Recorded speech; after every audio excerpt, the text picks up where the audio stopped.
Good afternoon. We will begin our hearings today with Delegate Foley first. Welcome to the EEE Committee. Delegate Foley, we have House Bill 14.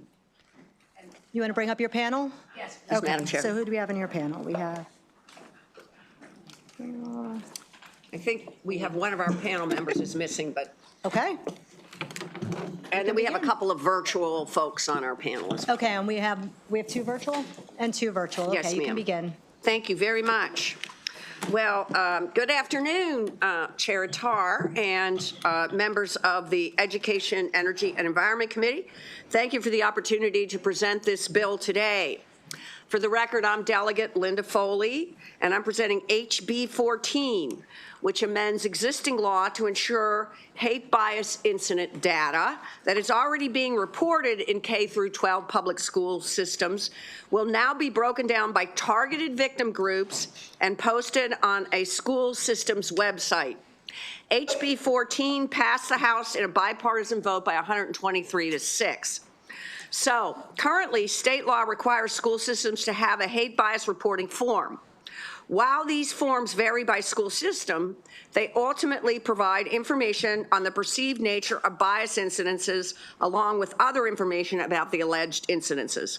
This information is ultimately compiled in aggregate and sent to different entities, including the Attorney General's office, which issues an annual statewide report. However, and this is important, when the information gets to the Attorney General's office, it is expressed as a percentage of total bullying and harassment incidents rather than in raw numbers.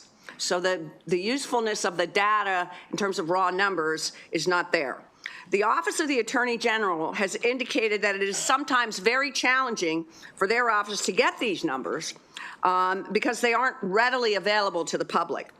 The bill before you would cause school systems to disaggregate the information they have collected and report the raw numbers of hate bias incidences broken down by targeted victim groups. In other words, a school systems report, which can be as simple as a one-page chart or other conveyance, would show the raw number of, for example, anti-Semitic, anti-Muslim, anti-Black, anti-LGBTQ+, misogynistic, anti-immigrant, and other hate incidences.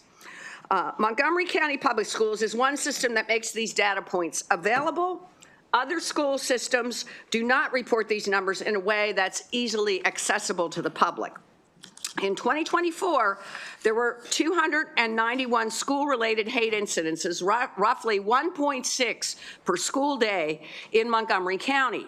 Notably, of the 291 school-related incidents reports, 60 incidences involved a swastika, and 16 included references to Hitler and or the Nazi salute.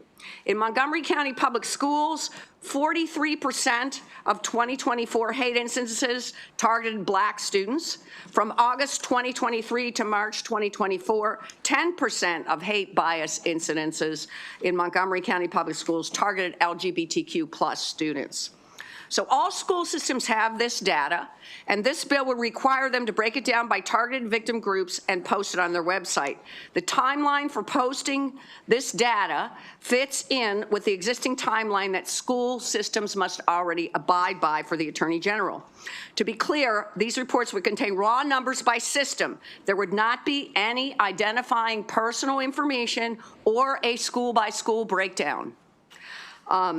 So we have a lot of stakeholders who are very interested in this bill and helped us with the drafting of this bill. Some of them you'll hear from today.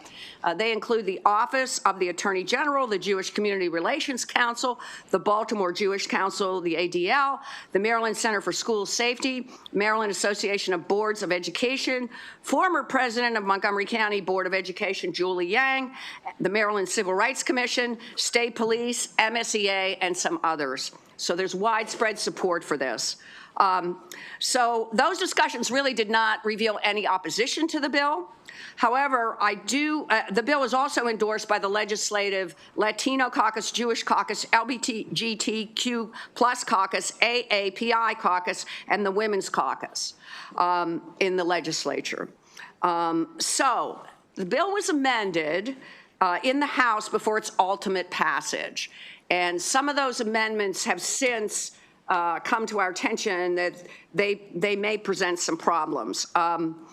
However, I understand that there are amendments to correct those problems that have been submitted by a member of this committee, Senator Brooks, I believe, and he's proposing a way to amend the bill that would be closer to its original intent, which myself and the advocates you'll hear from today fully support. The proposed amendments are important because they ensure Maryland moves in the right direction in terms of proper data collection. And without them, the law would include undefined phrases such as, quote unquote, substantial increase, which will offer little insight into hate bias trends, positive or negative, that our school systems are facing.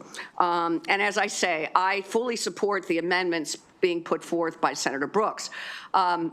So this bill, as I said, has wide support, and we would really, really appreciate it if this committee, in considering this bill, would also consider the amendments and, if possible, add the amendments to the bill.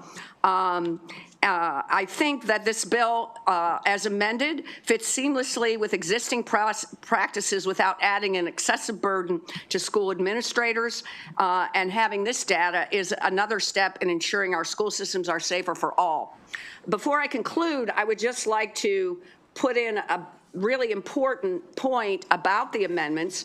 You'll see in the testimony there's a letter from the Attorney General, Office of the Attorney General, that says that the way the bill came out of the House makes year-to-year comparisons, and I'm quoting now, quote, nearly impossible, and the State Board, the Office of the Attorney General, and the Maryland Commission on Hate Crimes Response and Prevention would receive an incomplete and inconsistent picture of hate bias in Maryland schools if these amendments, if this is not fixed by the amendments being offered by Senator Brooks. So with all of that said, I'm happy to answer any questions, but I urge a favorable report on HB 14 with the amendments I described, and as I said, I'm happy to answer any questions. Thank you very much. Thank you, Delegate. And before we take questions, we'll go to Ms. Snyder. Sure. Thank you so much. Good afternoon, Chair Attar, members of the committee. For the record, Abby Snyder, Director of Government Relations for the Baltimore Jewish Council, which represents the Associated Jewish Federation of Baltimore, all of its agencies, and the organized Jewish community of Greater Baltimore. We're here today supporting HB 14 with amendments. The goal of this bill is to improve how schools collect and understand data on bullying so that educators and policymakers can identify patterns, target interventions, and cultivate safer, more inclusive learning environments. Unfortunately, the way it was amended in the House, the bill has become much less effective. We're grateful to the bill sponsor for sitting down with us and working out what we believe to be sufficient amendments to respect the changes that the House made while also maintaining the integrity of the bill. This amendment that is going to be in your file, if you so choose to vote on this bill that Senator Brooks has presented, would strike lines 24 to 28 on page 4 of the bill. These additions from the House substantially limit the impact of the original bill, specifically because there's no legal definitions of the words substantial increase or disproportionate incident. These terms leave the bill subject to the interpretation of county boards that could then maybe possibly lead them to not participate at all, thus rendering the bill ineffective. As the state continues to evolve its curriculum and recognizing that in the past 2 legislative sessions, this body has passed laws requiring anti-bias training in our school systems and our county boards of education, this data, if collected properly, can help to assess the effectiveness of these changes and where there is a need for future adjustments. So for these reasons, we urge a favorable report with those proposed amendments on HB 14. Thank you. Thank you. Are there any questions for Delegate Foley or Ms. Snyder? Senator Washington. Thank you very much. I just wanted to go over the recommend. Thank you as always for the bill and the work. I wanted to go over what you were saying are the language to be deleted. I just want to make sure I'm understanding. Sure. So it's on page 4, lines 24 to 28. Right. So 1 and 2 under section 3.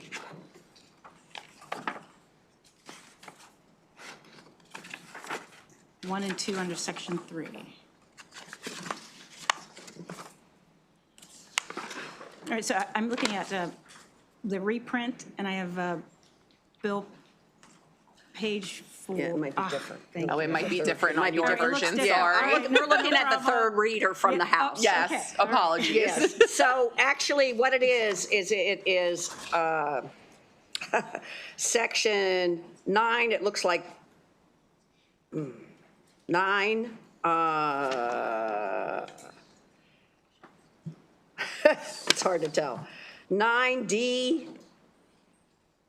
no, 9E3, I think is So where the- it where it says starts. a So county really, board- it's 9E3, Roman 1 and 2. Yeah. Okay, all right. Okay? Okay, so, so 1, what does that mean? So what's Mm-hmm. Okay. the problem with that? Yeah.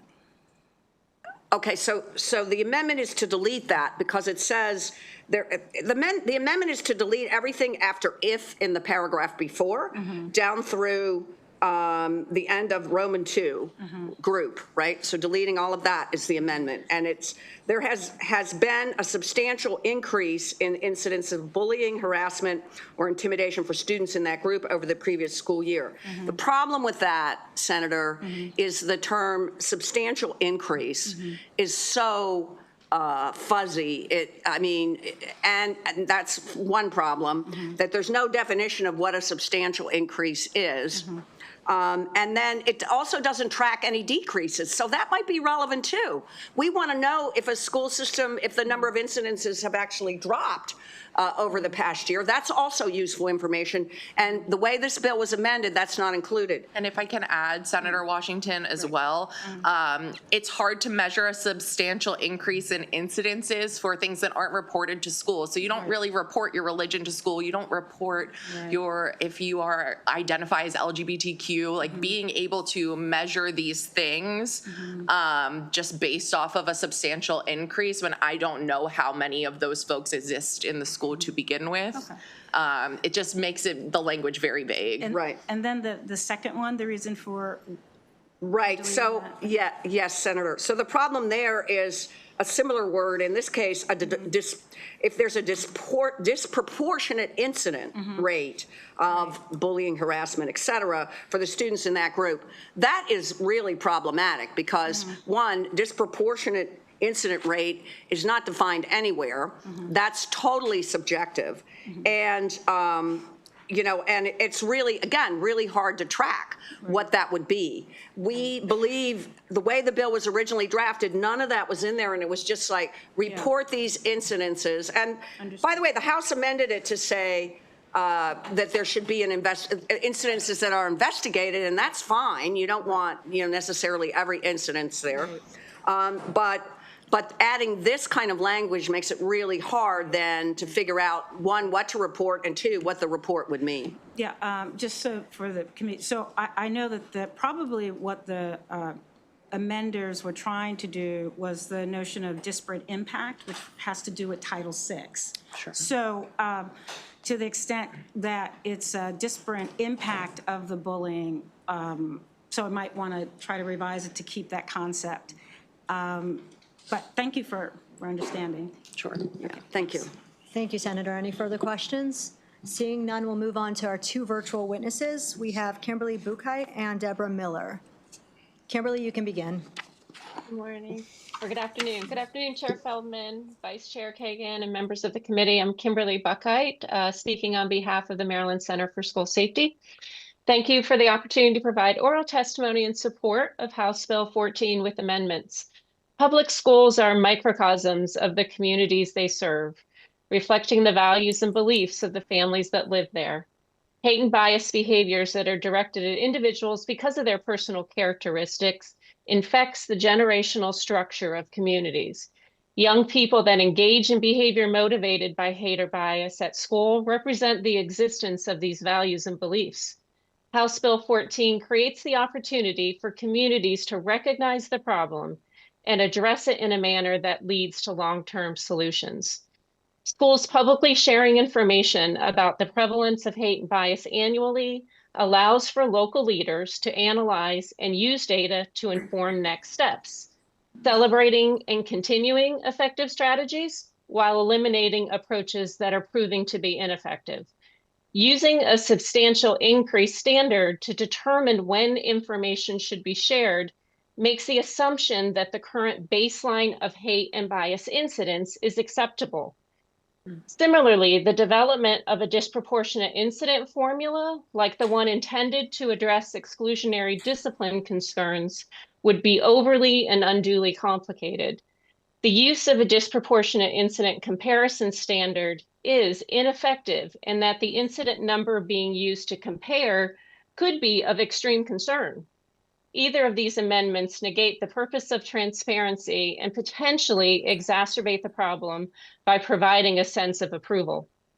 There is no level of hate and bias motivated harm that should be accepted. House Bill 14 provides the opportunity for school officials to prevent further harm to individuals that are particularly vulnerable, as well as direct efforts towards instruction and remediation to decrease all incidents. Thank you. Thank you. Next, we'll take Ms. Miller. Good afternoon, Chair Tar. I apologize. I went through a whole procedure where I'm at to make sure my audio and video worked, and now it is not working. So I apologize. Members of the committee, Chair Tar, I am Deborah Miller, the Maryland Director of Government and Community Relations for the JCRC of Greater Washington. We represent over 100 synagogues, schools, and social service agencies in the region. We also run a very robust education division, which focuses on combating school-based anti-Semitism and promoting safe, hate-free learning environments for all students. House Bill 14 is critically important to our work. We support the bill with amendments to ensure its strength, effectiveness, and purpose. Specifically, we request that language, as you've already heard about, that substantial increase and disproportionate rate are vague terms, which give boards latitude not to report and collect this data, the very intent of the bill. Hate-motivated incidents in K-12 schools are a serious problem. In fact, last week, the JCRC held a town hall with the Montgomery County Public School Superintendent, Dr. Thomas Taylor. He noted that a lack of credible data and chronic underreporting inhibits schools' abilities to successfully address anti-Semitism and all forms of hatred. Passage of this bill will help the school systems implement strategies that more effectively target these disturbing, hateful incidents, while fostering greater accountability and transparency in Maryland schools. For these reasons, we ask for a favorable report with amendments on House Bill 14. Thank you. Any questions for our virtual witnesses? Seeing none, that ends our bill hearing on House Bill 14. Thank you so much. Next- Thank you very much. Sure. Next, I will turn it over to Chair Feldman. And we have HB 89 next, Baltimore County Delegation. Okay, thank you. I believe we have Delegate Naroki here for that one. Who is there? Delegate Naroki. Naroki. Naroki. Okay, Yes. Delegate Naroki here on behalf of the Baltimore County Delegation on House Bill 89. Welcome. Thank you, Mr. Chair. Okay. Okay. Sorry, we're all scrambling, doing House hearings and running back and forth here, so, okay. It's a light crowd in here today, Mr. Chair. I know. Okay, well, sir, we're on House Bill 89 and the floor is yours. Thank you, sir. Mr. Chair, colleagues, for the record, I am Delegate Ryan Naraki requesting a favorable report on HB 89, the Maryland Office of Inspector General for Education, Baltimore County Public Schools Memorandum of Understanding. As amended, this bill directs the Maryland Office of the Inspector General for Education and the Baltimore County Inspector General to pursue a formal memorandum of understanding on matters pertaining to the school system. The bill does not mandate a final agreement, but encourages a good faith effort to establish a clear, structured framework for collaboration. In recent years, the respective office holders informally maintained such an agreement, and both offices found it to be highly effective in clarifying roles, reducing duplication, and improving the efficiency of investigations and oversight. However, because that understanding was tied to individuals rather than institutionalized between the offices themselves, it is no longer in effect. By encouraging these offices to formalize future collaboration, HB 89 would ensure that the benefits of coordination are preserved regardless of personnel changes. This amended bill is the product of many, many, many hours of long discussion and collaboration with the members of the Baltimore County House delegation. I am thankful for the members from both parties representing all parts of the county who came together to offer meaningful feedback and distinct perspectives, ultimately helping revise this bill to a point where it passed unanimously out of the House delegation and ultimately out of the House as well. This is a simple and common sense measure that supports transparency, accountability, and responsible governance in one of Maryland's largest school systems. And therefore, Mr. Chair, I respectfully ask for a favorable report. Okay, any questions for the delegate on behalf of the Baltimore County delegation? Okay, seeing none. Thank you. That concludes bill hearing on House Thank you, Mr. Bill Chair. 89. Okay, next up is Delegate Feldmark here. I got a list of who came in here in the order they came. You're here on behalf of Delegate Feldmark? Okay. House Bill 1050. And call up some panelists. We've got Karen Kennedy here. Is Karen Kennedy here? Okay, Lisa Spicknall, Cooper Altman, and Allison Gonzalez. Those are the extended witnesses on this bill. Tell us who you are. Hi, my name is Jackson O'Mara, Chief of Staff to Delegate Feldmark. Get started? Okay. Good afternoon, Mr. Chair, members of the committee. For the record, Jackson O'Mara on behalf of Delegate Feldmark. It's my pleasure to present House Bill 1050. This bill is a straightforward, collaborative step to strengthen how Maryland educates students about organ, eye, and tissue donation. HB 1050 requires the State Department of Education, when developing or updating instructional guidance on organ donation, to consult with the nonprofit entity that operates Maryland's donor registry with the federally designated organ procurement organization serving our state. It also allows the use of existing materials that are age-appropriate, medically accurate, evidence-based, and consistent with Maryland law. Importantly, this bill does not mandate curriculum or direct educators on what to teach. Instead, it ensures that when these topics are addressed, schools have access to the most accurate and responsible information available. This approach respects the roles of educators while strengthening the quality of information available to students. Teachers remain the experts in instruction, and the State Department of Education maintains authority over curriculum guidance. HB 1050 simply builds a bridge between educators and subject matter experts so that students and families receive information that is medically sound, age-appropriate, and consistent statewide. Organ donation is a life-saving public health issue that touches families across Maryland. Providing accurate, expert-informed information and educational resources help students make informed decisions as future voters, drivers, and community members. It also encourages family conversations and reduces misinformation. House Bill 1050 is about partnership, public health, and informed decision-making for the next generation of Marylanders. Delegate Feldmark respectfully requests a favorable report. Okay, who would you like to designate to go next? Okay, take the mic, and each of you are going to be on the up to 2 minute clock. Okay. Great. Thank you. Good afternoon, Chairman and members of the committee. My name is Karen Kennedy. I'm the Vice President of External Affairs and Education at Infinite Legacy. Appreciate your time. On behalf of Infinite Legacy, the federally designated organ procurement organization that serves 10 million people in Maryland, D.C., and Northern Virginia, thank you for your ongoing support for donation. We work in partnership with acute care hospitals throughout the state to facilitate the clinical donation processes, and most importantly, have the privilege to sit with families at a time of tremendous loss to offer donation. We're honored to work very closely in partnership with Donate Life Maryland, and together, our mission focuses on honoring organ, eye, and tissue donors and their families. When individuals designate themselves, it provides so much meaning and comfort to families knowing what their loved one wanted. House Bill 1050 offers an important opportunity to enhance the ongoing partnerships among all our organizations and the dedicated educators related to curriculum for organ and tissue donation. Teachers tell us how much meaning it brings to have our support, and students tell us how important it is to have accurate and meaningful education when they consider signing up to be a donor, describing it as a way to demonstrate their altruism and serving their communities. This bill enhances all of that. It does not mandate a specific curriculum. Rather, it focuses on members of our teams providing support and resources to educators throughout the state. It is of note that today there are more than 2,500 Marylanders waiting for a life-saving gift. and thousands more would benefit from tissue donation, examples including sight-restoring gift that cornea donation brings. Thank you for your consideration, and we ask for a favorable report. Okay, thank you. Let's go down the table. Sure. Good afternoon, Mr. Chair, members of the committee. My name is Lisa Spicknell, and I'm the Executive Director of Donate Life Maryland. As the state-authorized nonprofit responsible for managing Maryland's donor registry, we work in close partnership with our community partners, educators, hospitals, to increase awareness of organ, eye, and tissue donation. Throughout this work, we see firsthand how access to accurate information directly influences lifestyle decision changings.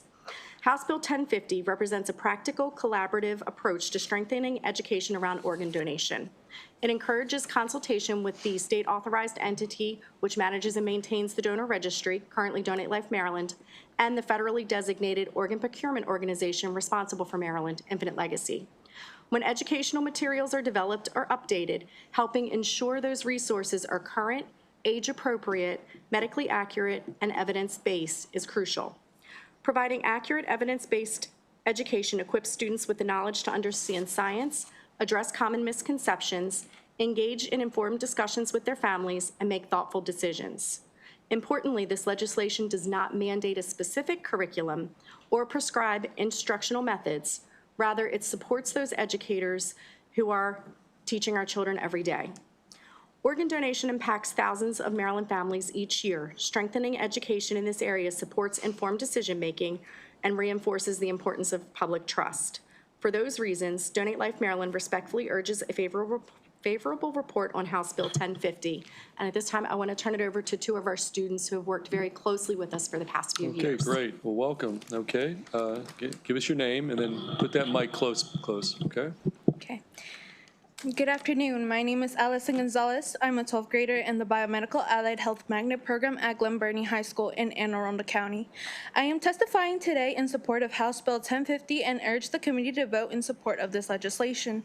This bill is important to me because many people my age are living with uncertainty and fear, often guided by misinformation through peers and social media. This can make serious topics like organ donation feel confusing and intimidating. Providing medically accurate and evidence-based information can help replace this uncertainty with understanding, empowering students to make informed choices. Thank you, Chair and members of the committee, for your time and consideration. As a student, we are learning to make decisions that shape our future, and with accurate information, especially on important health topics that can make an impact in people's lives. House Bill 1050 ensures that students receive adequate information about organ donation, giving students confidence in their health-related decisions. I respectfully ask for you to support House Bill 1050. Okay. Sir, what's your name? My name is Cooper Altman. I am a senior in the Biomedical Allied Health Program at Glen Burnie High School in Anne Arundel County. I am here to testify in support of HB 1050. The issue is important to me because I know that organ donation is the only option for a growing number of people across the country.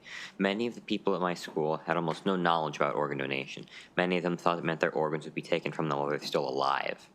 Right now, we have the benefit of our time and our health to make the right choice. The choice to let facts guide the choices that students will make for our future. And the students have a right to that information. Misinformation and a lack of education in our schools can and will have fatal consequences for the most vulnerable people in our society. And we may become vulnerable one day. I would like to thank the committee and ask for a favorable report of HB 1050. Okay, thank you. Any questions for the panel? Okay, seeing none, that's going to conclude the bill here in House Bill 1050. I'm just looking around the audience here. Delegate Charcuti, are you here on behalf of Montgomery delegation, or? I am, but okay. Delegate Smith came in, and I know Delegate Vogel's here. Okay, delegates, let's take Delegate Smith. You've got two bills that are, I think you're the only witness, so let's do that, and then we'll go to Vogel, Charcuti, or Charcuti. You guys can negotiate. Okay, Stephanie, why don't you come to witness stand? Why don't we start with House Bill 505? Okay, so that's which one you want to do. Just a minute.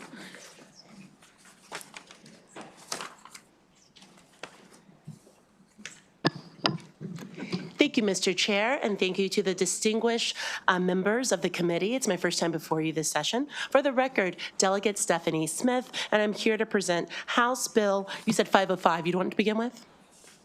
Correct? Whatever you want. Okay, I just want to make sure I'm doing the program. Okay. So House Bill 505 ensures that when a student transfers schools and an official transcript is being withheld by a non-public school, the receiving school may accept alternative academic documentation, such as an unofficial transcript, a report card, or other credible academic records.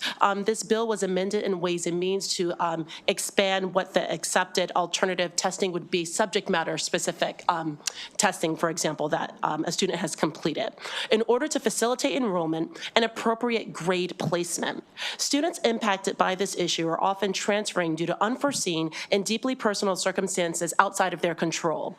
These students have parents who have faced job loss, medical emergencies, family relocation, and other financial hardships. HB 505 offers a practical solution. It simply allows schools the discretion to rely on alternative academic resources to ensure appropriate placement and uninterrupted learning. It does not eliminate the importance of official transcripts, nor does it restrict a school's ability to verify records. It ensures that students are not academically stalled for administrative or financial reasons. And for those reasons, I do request a favorable report on House Bill 505. Thank you so much, Mr. Chair. One of the advantages of only having three of us here, not an abundance of questions is good for you. Okay, any questions for Stephanie Smith, Delegate Smith? Okay, seeing none, that concludes the bill hearing on House Bill 505. Okay, House Bill 534.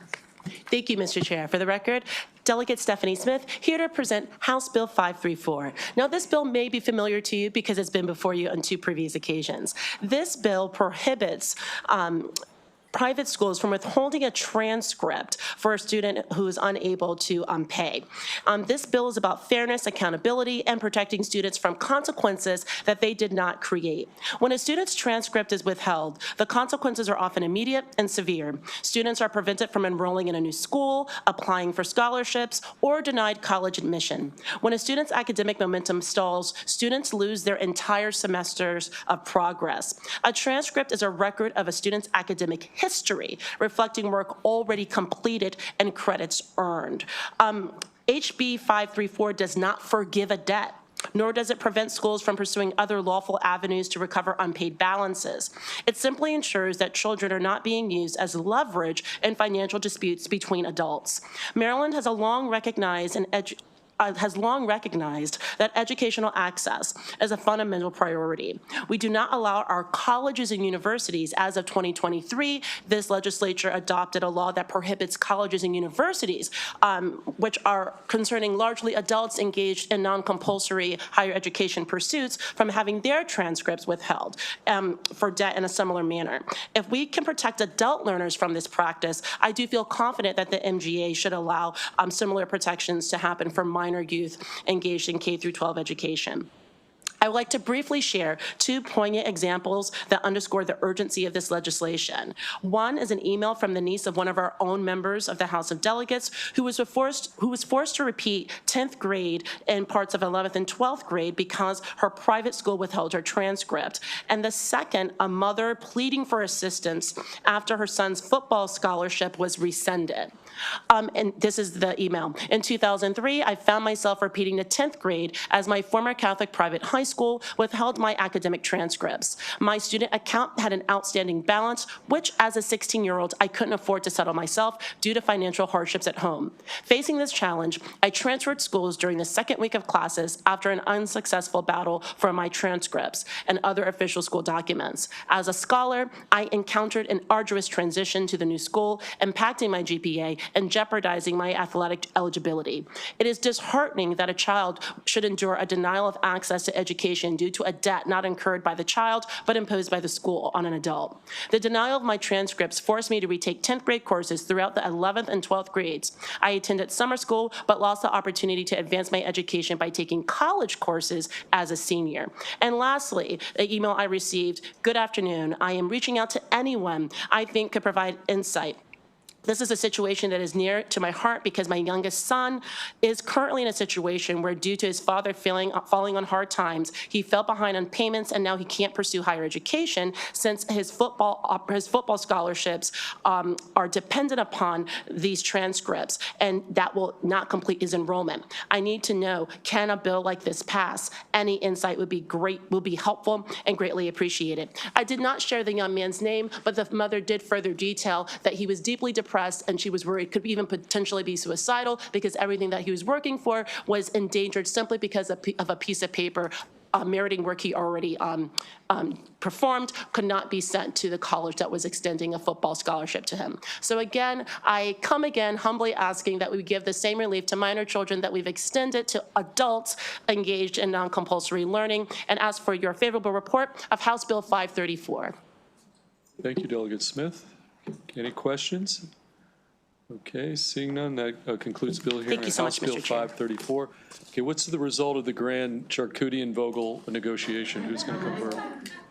Okay, Delegate Charkoudian, we're going to, behalf of the Montgomery, the all-powerful Montgomery County delegation. On behalf of my, because I'm not speaking for myself. Okay, I'm House speaking Bill for the 936, and you are the witness on this Thank bill. you, Mr. Chair, colleagues. Delegate Lori Charkoudian, speaking on behalf of the Montgomery County delegation, asking for a favorable report on House Bill 936.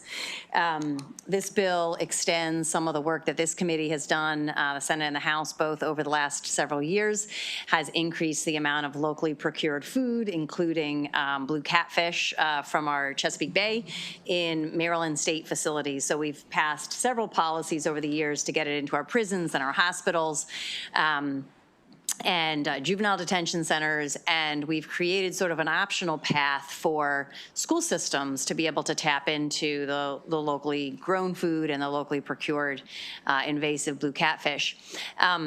So this bill is a local bill for Montgomery County, directing the Montgomery County Public Schools to essentially take advantage of the systems that we've put in place at the state level, directing them to put into place a measurement of how much they are procuring from these systems that we have at the state of locally grown and procured food.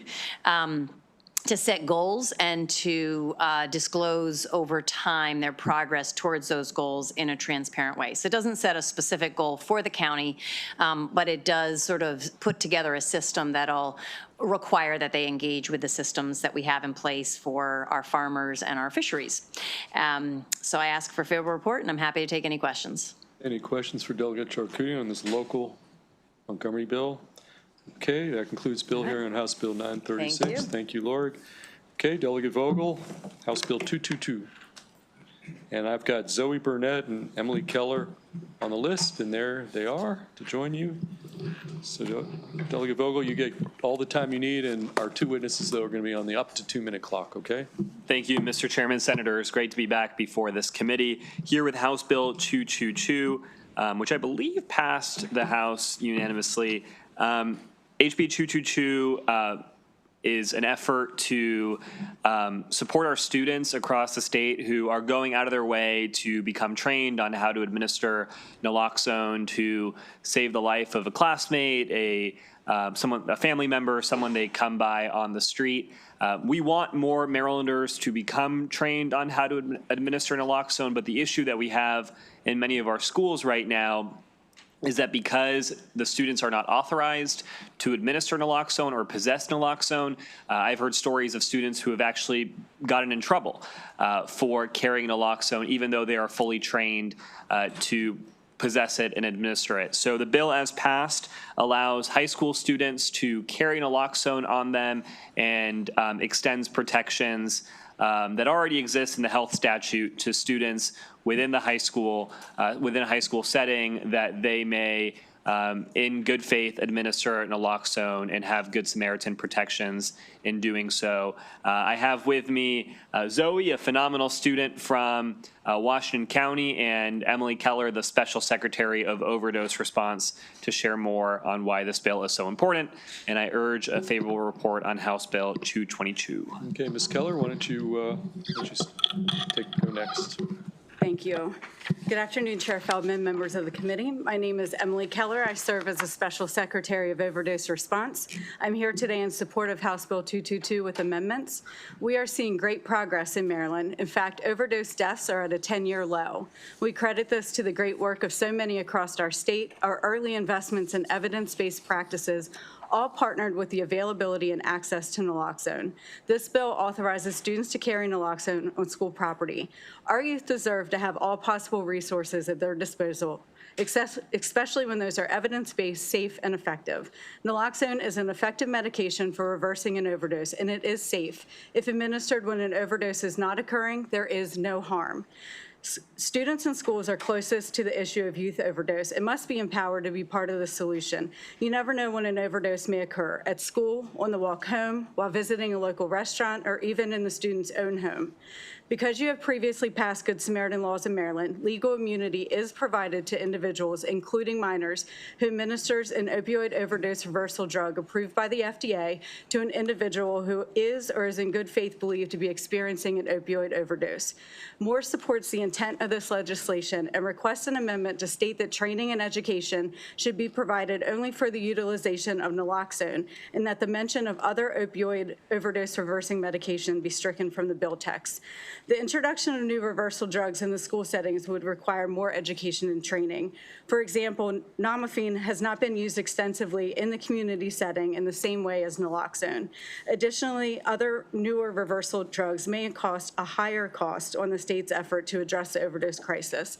This proposed amendment would stick to what we have studied the most and what is supported under our standing order, which is naloxone. We want to make sure that this bill, paired with the progress we've already made, it just adds more opportunities for Marylanders to help stop a preventable overdose death, and we ask for a favorable report. Okay, thank you. Good afternoon, Chair and members of the committee. My name is Zoe Burnett, and I'm a Maryland student. I'm here today in support of House Bill 222, introduced by Delegate Vogel. I want to be very clear. Students are not removed from this crisis. We are surrounded by it, and right now we are being left unprepared to respond. Around this time last year, I visited the DEA Museum. There's a memorial hall filled with hundreds of photos of people who have died from overdoses. Walking through it, what stood out was not just the lives lost, but how many of these faces were teenagers, not adults. Teenagers, people who should still be in school, sitting in classrooms, planning their futures. Instead, they're memorialized on a wall. And the hardest part is knowing that some of those deaths could have been prevented if someone nearby knew what to do. Right now, most students don't. We are not taught how to recognize an overdose. We are not taught how to respond. We are expected to wait for help, even though in an overdose, every second matters. House Bill 222 is necessary because it stops that gap. It ensures students are educated on opioid risk, how to recognize an overdose, and how naloxone can reverse it. It allows trained high school students to carry naloxone and act without fear of liability.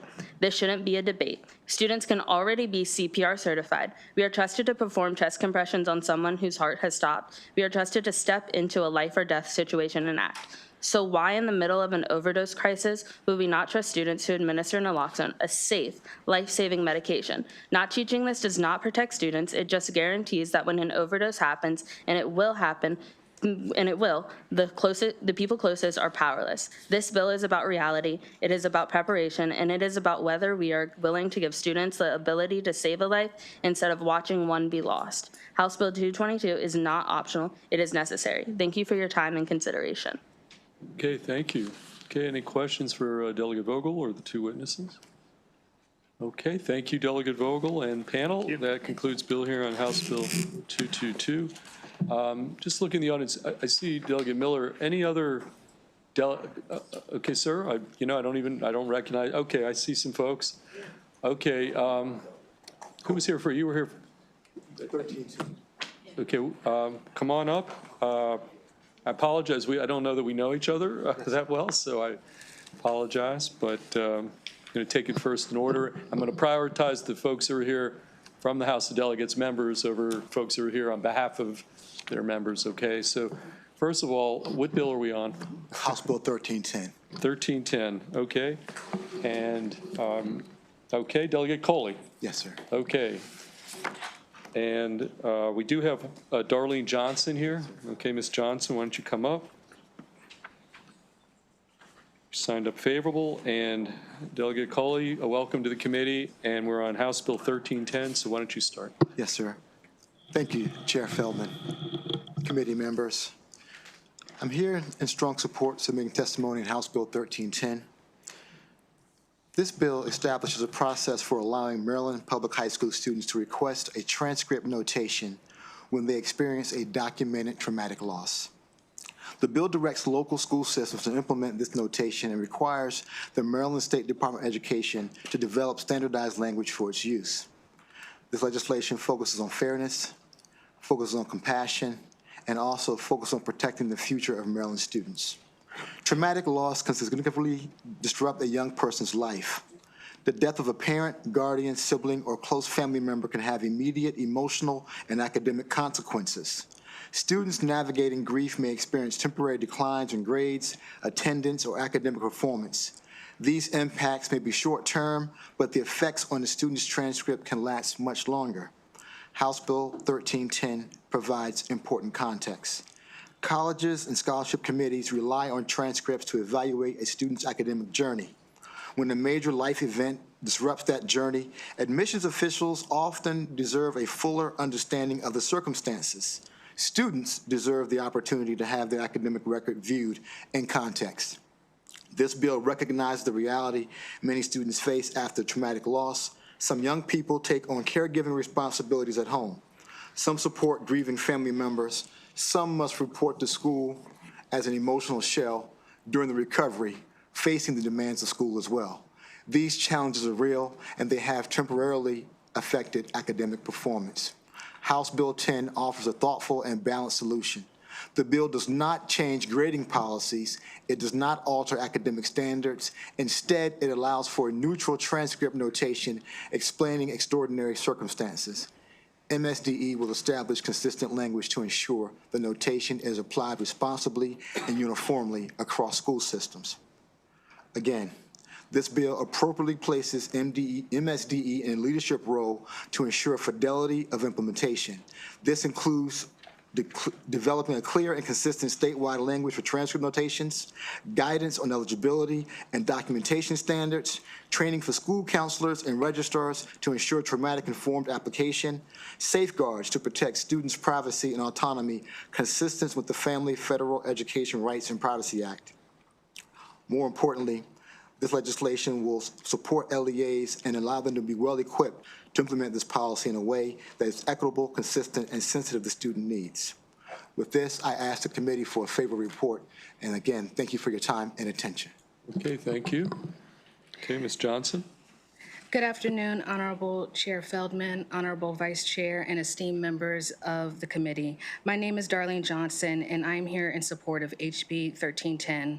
When I was 17 years old and a senior in high school, my mother died suddenly just months before graduation, prom, finals, and all the milestones that are supposed to celebrate the end of childhood. She was my guide, my safe place, the person who had always believed in me, and suddenly she was gone. One day, I was a normal teenager preparing for my future, and the next day, my entire world collapsed. I was devastated. My family was never the same. I had never experienced loss before. I was still a vulnerable child, completely unprepared for grief of this magnitude. I felt confused, abnormal, and completely lost while the world expected life to continue as if nothing had happened. My mother dreamed of seeing me graduate from college. My brother attended Columbia University, and my sister attended NYU. As the youngest child, I felt the weight of continuing that legacy and fulfilling the dreams my mother had for me. But after her death, everything changed. I missed a tremendous amount of school because I simply could not function through the grief. My grades fell dramatically, and at one point I was told I might not graduate with my class. I was told that I might have to return after graduation to attend summer school just to finish high school. I remember feeling robbed of all the years of hard work I had put in, my academics, extracurricular activities, leadership roles, volunteering, and late night studying for my future. At the same time, I was expected to apply to colleges and make life-defining decisions while trying to understand how to live in a world without my mother. The sudden loss of my mother changed the trajectory of my life. While I ultimately got accepted to college, I did not receive a college acceptance until mid-April, and it was not the school my family had hoped for me. A bill like HB 1310 would allow colleges and decision makers to see the human story behind a transcript.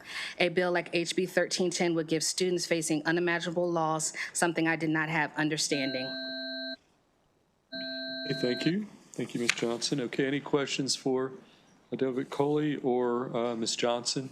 Again, we're on House Bill 1310. Okay, seeing none, that concludes bill here on House Bill 1310. Thank you, Chair Feldman. Thank you, committee members. And Delegate Taylor here is, yes. Delegate Taylor, we are on House Bill 900. And do we have Karen King Sheridan here? Okay, we do. As a witness, signed up favorable. Okay, Delegate Taylor, welcome on House Bill 900, and you take the time you need to present the bill. Thank you very much. Good afternoon, Mr. Chair, and members of this fine committee. For the record, I'm Delegate Kim Taylor, representing Prince George's County's District 23.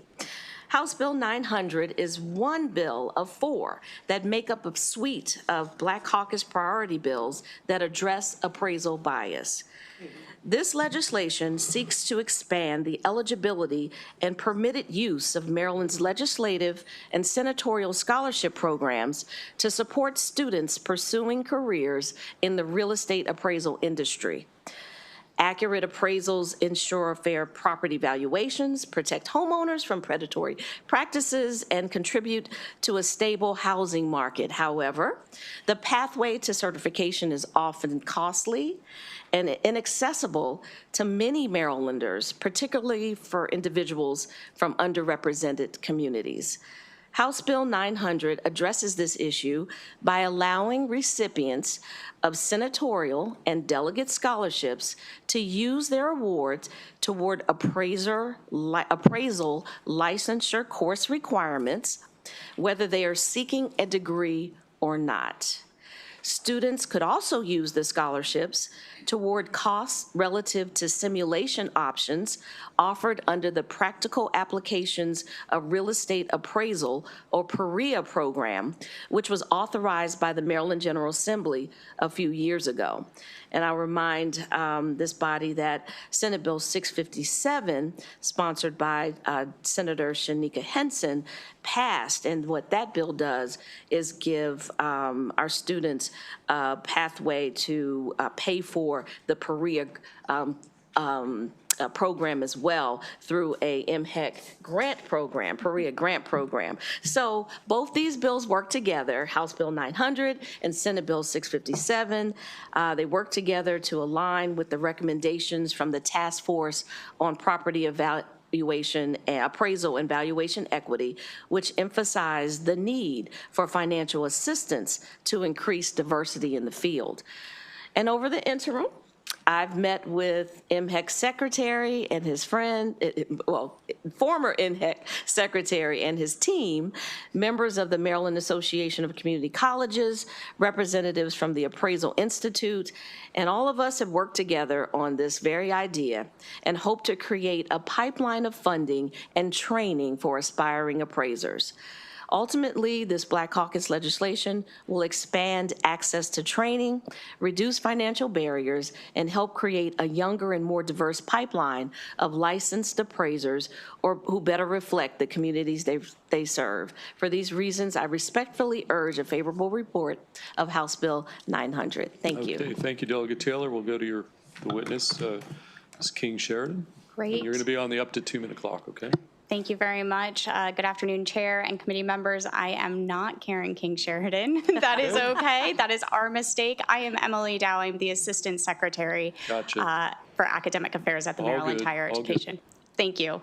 Appreciate the understanding. I am here today in strong support of House Bill 900. House Bill 900 passed the Appropriations Committee unanimously and passed out of the House 128-5.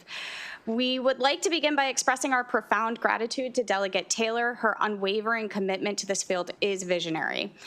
This bill is more about than just increasing the number of appraisers or expanding the legislative scholarships. It's about housing equity. A diverse appraiser workforce ensures that all Maryland homeowners receive the true, unbiased value of their homes, which is the cornerstone of generational wealth. Currently, entering this profession relies on a who you know model that requires 1,000 to 1,500 hours of experience under a supervisor. Because most appraisers are self-employed, they're often de-incentivized to train their future competition. This gatekeeping disproportionately blocks younger Marylanders and underrepresented communities from the industry. House Bill 900 breaks this bottleneck by doing two things. First, it authorizes senatorial and delegate scholarships to be used for the practical applications of real estate appraisal program, PREA, allowing students to use virtual merit-based simulations to fulfill their experience requirements. And it removes examination hurdles for applicants pursuing the specialized technical license. MHEC has spent the past several months collaborating with the Maryland Real Estate Commission and our community colleges to build a high school to licensure pipeline. It provides the legislative framework to fund that pipeline using existing resources. By supporting this bill, we ensure that a career in appraisal is accessible to all Marylanders, regardless of their background. We respectfully urge a favorable report. Thank you. Okay, thank you. Okay, questions for Delegate Taylor or our witness, Senator Washington? Thank you, and thank you, Delegate Taylor, and thank you. There's the specific impact around equity, but also, again, the broader impact of those who have and those who are trying to get in. So I appreciate that as well. So Thank you. Thank you. Thank you. Isn't that so? For sure. Thank you. Yes. Okay. No additional questions. That's going to conclude the bill hearing from Delegate Taylor on House Bill 900. Thank you. And I think Delegate Miller, I did see you up in the front row. Why don't we take House Bill 1274 next? And hold on. Let me locate it here. House Bill 1274, and I've got Sean Johnson here, as well as whoever you are. You're welcome to join the panel. Okay. I'm Delegate Miller staff. Okay, sure enough. Okay, Delegate Miller on House Bill 1274. Thank you. Good afternoon, Chair Feldman, Vice Chair Kagan, and members of the committee. For the record, I am Delegate April Miller, representing Frederick County, here to present House Bill 1274. As amended, this bill authorizes the local school system to award a posthumous honorary diploma of any student enrolled in public school, kindergarten through 12th grade, at the time of their passing, and only at the request of the parent or guardian. These diplomas are ceremonial and do not confer any legal rights and are not included in graduation rate calculations. I would like to call your attention to the favorable testimony from MSDE and the State Board. I really appreciate their support in this initiative. As legislators, we bring bills forward for all types of reasons, and you may find yourself asking, why in the world would we need to legislate this? But sadly, we found we do.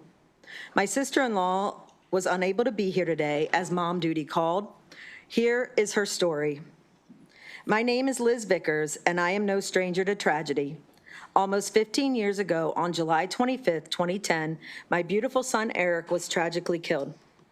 Eric was 6 years old, a child with boundless energy, full of hopes and dreams. He had just finished his kindergarten year. He was days away from starting football practice, which he was so excited about, and it was a beautiful Sunday afternoon when a huge thunderstorm blew through. Eric was at a park with his father and older brother, Drew. They decided to make a quick run for it to get back home before the rain started. They were due to come back to my house that evening. Within seconds, straight line winds ripped a tree in half, and it fell down on Eric, killing him instantly. When I received the call, my entire world came crashing down, and in those few seconds, I watched a lifetime of hopes and dreams vanish. Graduating from elementary school, middle school, proms, and awards, graduation from high school, his wedding, his children. I was left there broken, with nothing but hearing his little voice in my memories. This brings me to why I'm here. Education is more than just credits. It's a journey to adulthood. All parts of that journey include milestones that can sometimes be taken for granted. Watching them learn to read, scoring a touchdown on the football field, getting straight A's, prom, watching them in their school play. learning to stand up and do public speaking, which would last at the House hearing was my sister-in-law's first time public speaking. Science projects, field trips, friendships. When Eric and his sister Angelia died, I didn't just lose them, I lost their future too. A posthumous diploma is a small way to honor those children and their journey in their lifetime, whether they were young like Eric or in high school about to graduate. Their journey should be honored. This bill isn't just about a piece of paper, it's about finding compassion for grieving families and offering a connection to the community in which their child grew. And they deserve to be honored and not lost, and the families deserve healing. Eric was my nephew. He is forever 6. And he was full of sunshine and light, loved sports, being outside, fishing, and Nerf guns. And when we lost him suddenly in that storm, not only were our hearts broken, but all of our hopes and dreams for him were shattered. Thank you. I spent those first heavy days of grief trying to find light, desperately searching for symbols of all his possibilities and dreams fulfilled, so that I could give my sister-in-law back a little symbol of comfort. I reached out to the Ravens and the Redskins, and both sent items to be presented at the funeral, as watching football with his dad and his stepdad were favorite ways for Eric to fill his Sunday afternoon. I also reached out to his school and FCPS to ask if they could do an honorary diploma. I was denied. They said they didn't do anything like that. I was devastated, and it felt like they had stepped on my already breaking heart. And in the middle of all the grief, I was just trying to collect the pieces, all the pieces of the world that could let the world, and most importantly, my sister-in-law and her family know how much Eric mattered, how he was a cherished part of his community and his school, and a small part of the dreams that we had for him, something, anything that we could hold on to. Many of you know me and know how hard I keep fighting.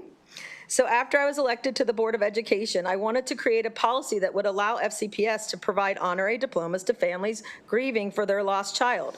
I was told no. The state issues the diplomas and does not allow for it unless the student was close to graduation. So here we are. This bill requires the Maryland State Board and the Maryland State Department of Education to recognize that all students are beloved, cherished members of their school community, and deserve to be recognized and honored. This bill did pass unanimously out of the House, and I appreciated all of my colleagues' support, so please vote favorably on House Bill 1277, now called Eric's Law. Okay. Thank you. Yeah, Mr. Johnson. Thank you. Mr. Chair, members of the committee, my name is Sean Johnson. I've gotten to testify here in a professional capacity for many, many years. Today, I'm testifying on this bill because I am Carter's dad. On January 8th, 2019, my son Carter died by suicide. He was a sophomore at North Point High School in Charles County, forever 16. He should have graduated with the class of 2021. I didn't know legislation like HB 1274 was necessary because 2 years after Carter died, the community at North Point, led by an extraordinary principal, made sure that he was forever a part of his class and was provided a diploma with Carter David Marone Johnson printed on it. Now, grief is confounding. One of the hardest parts of grief, for me anyway, is grieving not just who Carter was, but who he was becoming. The milestones, but the milestones he would never reach. The unrealized potential. High school graduation is one of those markers.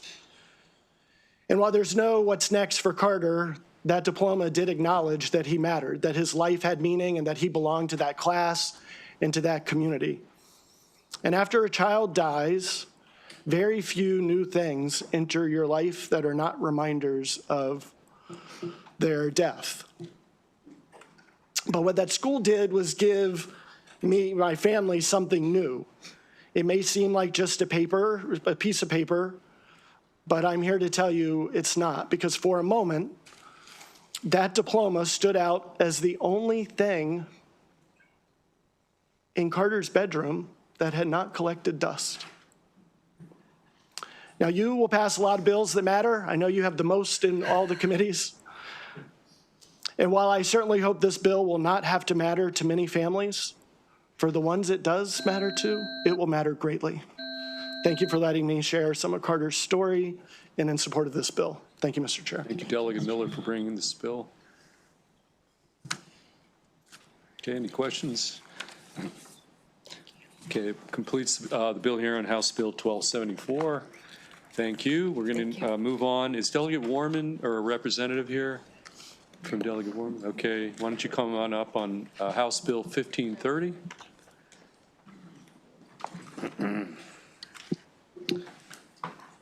Okay, Jenna is here on behalf of Delegate Warman. Okay, and I've got Diana Ramirez, Eudelkis Castellanos, Helen Rodriguez Latana, okay. Okay, Jenna, you're going to lead off on, again, House Bill 1530 on behalf of Delegate Warman. Good afternoon, Chair, Vice Chair, and members of the EEE Committee. For the record, I am Jenna Linthicum, Delegate Warman's legislative intern, here to present House Bill 1530 on her behalf. HB 1530 reduces the number of years of Maryland tax returns a student or their family has to provide from 3 years down to 2 years to qualify for the in-state tuition rate at our public colleges and universities. The intent here is straightforward. This bill addresses a documentation requirement that in practice has made it harder for some students who grew up and were educated in Maryland to access in-state tuition. These are students who attended Maryland schools, graduated from Maryland high schools, and are trying to continue their education here. But their current requirement of 3 years of tax returns has proven difficult for some otherwise eligible students to meet, and it doesn't always reflect their actual ties to the state. As introduced, this bill would have removed that requirement entirely. As it moved through the House, it was amended to a more measured approach, reducing it to 2 years. That change was intentional. It keeps a clear documentation standard in place on par with what other students have to present to qualify for in-state tuition, while making the process more realistic and consistent with how residency is typically verified in higher education. The bill continues to rely on the same core eligibility criteria tied to as a student's education in Maryland and their connection to the state, such as to attend a Maryland public or non-public secondary school, graduate from a Maryland high school or receive a Maryland GED, enroll in a Maryland public institution of higher education within 6 years of graduation, submit an affidavit stating that they will apply for permanent residency when eligible, and comply with selective service registration requirements where applicable. At the end of the day, this is about making sure that students who have grown up in Maryland and have gone through our school system can more easily take the next step and access higher education. For those reasons, we respectfully request a favorable report on House Bill 1530. Thank you for your time and consideration, and let me know if you have any questions. Okay, thank you, Jenna. Okay, why don't you pass it to your right? We'll start here, and then we'll go to the other witnesses. Good afternoon, Chair Feldman, Vice Chair Kagan, and members of the committee. My name is Shannon Wilk, and I'm We Are CASA's Director of Education, where I support immigrant youth with successful transition to post-secondary education. We Are CASA played an important role in the passage of the Maryland DREAM Act, and since then, thousands of immigrant students have been able to access higher education. However, inequities still remain. As passed again this year in the House, HB 1530 will improve access to higher education by requiring 2 rather than 3 years of tax returns to qualify for in-state tuition. This reduction removes a critical barrier for unaccompanied youth, recent arrivals, and students facing complex family dynamics. Because of this, I am here before you for the 3rd year in a row asking that the bill finally move out of Senate committee. FAFSA only requires 1 year of tax returns, and the 12 other states with financial aid programs equivalent to our own MHEC 1 app require 1, or in some cases 2 years. Yet Maryland continues to require 3 years. This places a level of burden on immigrant students not experienced by their peers. House Bill 1530 is a fundamental revision needed to achieve the true intent of the Maryland DREAM Act. It is a compassionate and practical solution that recognizes the unique challenges faced by immigrant students. Moreover, this adjustment extends beyond the individual to support a thriving Maryland economy.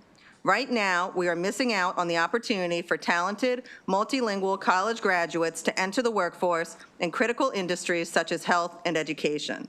For all these reasons, CASA respectfully requests a favorable report on House Bill 1530. Thank you. Okay, thank you. Let's go. Why don't you begin?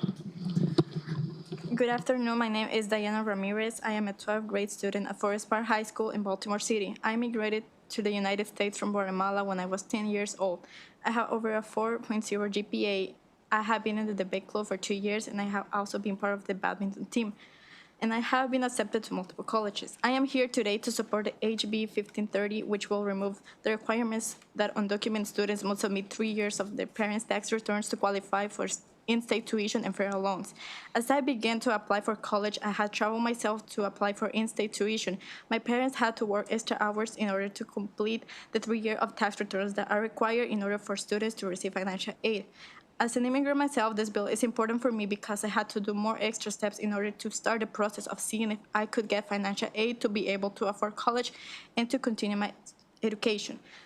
This extra step is unfair for many undocumented students because in many cases, immigrant students work so hard and have excellent grades throughout their high school years, but some of them decide to not go to college due to this requirement because their parents don't earn enough money to pay all the 3 years of taxes required. This bill is important because it will help many future students and it will allow them to get financial aid, and more undocumented students will consider going to college. This bill will impact all those students who think that they can't afford college or that they can go to college because of their parents having to pay those years of taxes and not having enough money. And by lowering the years required, it will open the possibility for most students to follow their dreams and to continue their studies in college. Once again, I am asking to please consider passing HB 1530 so that undocumented students can have a fair chance at higher education and to give more undocumented students the opportunity to follow their dreams and to be successful by having to send less required years of taxes from their parents to get financial aid. Thank you. Thank you. We'll go to our final witness on this bill. Good afternoon. My name is Yudelkis Castellanos, and I am a 12th grade student at Forest Park High School in Baltimore City. I am the daughter of a single mother, and I also immigrated to the United States from Guatemala when I was younger. I am currently the valedictorian of my class, and I recently matched with the highly competitive Questbridge National Scholarship. I am here today to support HB 1530, which will remove the requirement that undocumented students submit 3 years of their parents' tax returns to qualify for in-state tuition and federal loans. For many students like me, access to higher education is not just a dream, but the only path to a more stable future. Many families come to this country hoping to find better opportunities than the ones they were born into. Many people cross mountains and borders in search of those opportunities. But even after overcoming so many obstacles to get here, another wall is placed right in front of the finish line. The requirement that undocumented students submit 3 years of their parents' tax returns creates a barrier that many families simply cannot overcome. It is heartbreaking to see many of those students, my friends, not attend college simply because they cannot provide this paperwork. These students have spent years studying late at night, participating in extracurricular activities, and adapting to a completely new education system and culture. Their ability to attend college should depend on the hard work they put into their education, not on documents that their parents cannot provide. I was fortunate to receive a scholarship that will allow me to attend college, but many talented and hardworking students do not receive opportunities like that. HB 1530 will give those students a fair chance to pursue their education and their dreams. By removing this requirement, Maryland can help more students reach their potential and improve the lives of many families across our state. Once again, I respectfully ask you to support HB 1530 so that undocumented students have a fair chance at higher education. The pursuit of happiness should not come with barriers that prevent hardworking students from reaching the future they have worked so hard to build. Thank you for your time and consideration. Okay. Any questions? We've got Senator Washington with a question. Thank you. Perhaps third time's the charm. I have just a question. You're saying that the requirement for 2 years of tax returns from the parents is the same as what we require every student? I just want to understand that requirement. Okay, here's the bill's. Yes. You're here on behalf of the bill sponsor. Okay. So is this for FAFSA? Okay, all right, I'll Yeah, I can't answer. Yeah. Sorry about that. So No for worries, you're doing FAFSA, great. Yeah. just 1 year is required. Okay. For all other states, with the exception of Virginia, that have a state financial aid program similar to that here in Maryland. They all require just 1 year because they intend to align with FAFSA. Virginia is the only one that requires 2 years. Okay. So in requiring 2 years, we're being consistent with our border states and with our current practice for all students? That would be consistent with Virginia. It's Right. still inconsistent with FAFSA and with all other states providing, with a similar program. Ideally, we'd be at 1 year, but what we have been able to pass through the House at this point is the 2 years. And Yeah, so we're 2 years is better than 3. We'll Right, take right, that. right. Okay, thank you. Thank you very much. Additional questions? Seeing none, that concludes bill here on House Bill 1530. Delegate Tomlinson, I had inadvertently missed you earlier. Okay, thank you. That bill hearing's over. You can, unless you want to hang out with Delegate Tomlinson at the table. Okay, so we're going to go to House Bill 1448, Delegate Tomlinson. I've got some witnesses signed up, Michelle Whitaker, Harry Huntley is favorable with amendment, and then we do have one unfavorable we'll bring up separately. Yeah, sure. I'm being visited by my nieces and nephews. They would stand up in the back. There's Carter. Come on, stand up. They're visiting on their spring break from Cheltenham, Pennsylvania. So they were on the floor earlier today, and they wanted to see what Aunt Mary does for 3 months, and they can't see me. So, all right, so thank you all. I'm going to try to impress you from this point forward, but welcome to 3 of you. Okay, Delegate, we'll take your testimony, and then as far as the other 3 witnesses, we'll take them up if they're here. Okay, so you can start with House Bill 1448. Thank you, Chair Feldman, Vice Chair Kagan, honorable members of Education, Energy, and Environment. For the record, my name is Delegate Chris Tomlinson. I'm testifying on House Bill 1448. Senator Gallion, your very own Senator Gallion here in the committee, he introduced the cross file earlier this session, and it passed this committee and the Senate unanimously. So I'll go over a little bit about the bill. Obviously, you guys know about it already because it was already presented once.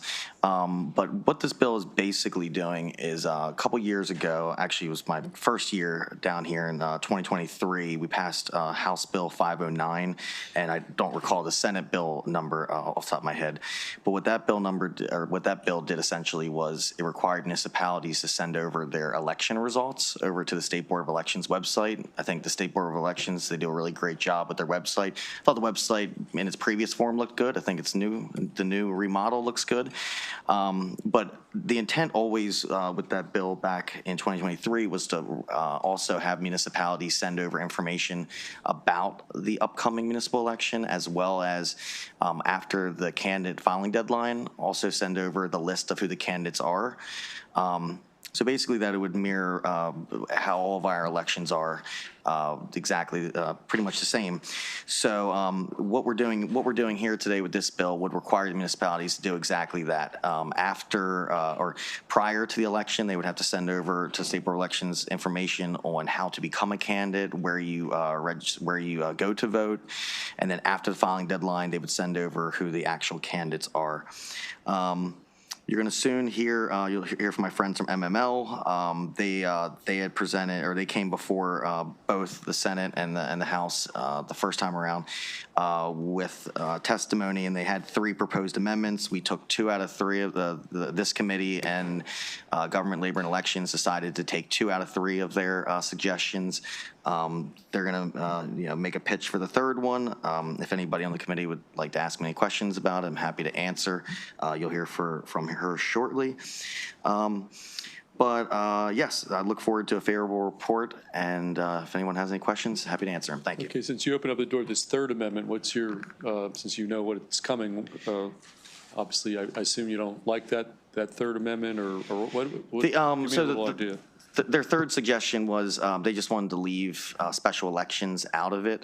I'm not in this committee, so I don't know how those conversations went in this committee, but I know in my own committee, the popular belief or point was that special elections, probably more so than any other election, those special elections are the ones that voters are probably more confused by than just about any election. So if you're going to want to, this bill is all about transparency and making sure that voters have the information and the tools to come out and be able to vote.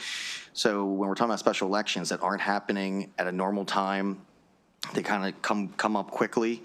My committee, their perspective was that those above probably all other elections are the ones that we need to get information out in front of voters so they know what it is and what's going on.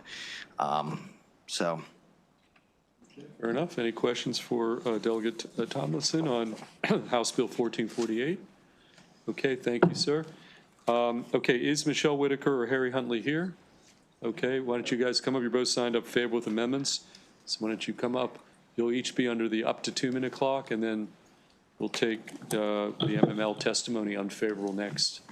Okay, so whoever wants to start, you're going to be, again, on the up to 2-minute clock. Okay? Sure. Thank you, Honorable Chair Feldman, Vice Chair Kagan, and members of the EEE Committee. My name is Michelle Whitaker. I'm the Executive Director for Ranked Choice Voting Maryland, and if I can take a moment, as Senator Washington did, my daughter is in the back here watching me do testimony. I know she's very interested in this and paying attention because she loves to see how democracy is in action. So happy to testify here because she often asks me when I'm traveling to Annapolis, why am I here? And the answer is I'm working really hard to make sure that our elections at every level are ones where voters can participate. There's clear information. There's transparency and accountability, and that is one reason why I'm here with support for HB 1448 with amendments to help make sure that we continue to uphold the transparency and accountability. That's a critical part, having transparency and accountability, as Delegate Tomlinson said, with our municipal elections and making sure that accurate information is available. I appreciate Senator Gallion as well as his work on this bill with Delegate Tomlinson. When we have transparency, we make sure that we combat misinformation and confusion about our elections. And when we have accountability, it combats the mistrust that we often see when voters don't know what's going on in their elections. The amendment that we're offering for this bill is to include language that for ranked choice voting tabulation to be provided to the State Board of Elections for review and approval and as part of the information that's provided for voters in municipal elections. We currently have one city that is using ranked choice voting and has an election coming up this November. That's Tacoma Park. We have Greenbelt, which voted by 67% to adopt ranked choice voting and is in an implementation process.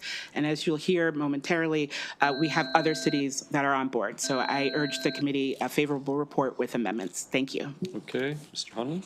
Thank you very much. It's my pleasure to join you all here in beautiful downtown Annapolis, which I have the joy of representing on our city council. As I ask for this favorable with amendment recommendation, I do have to say that I'm speaking just for myself, not the whole city.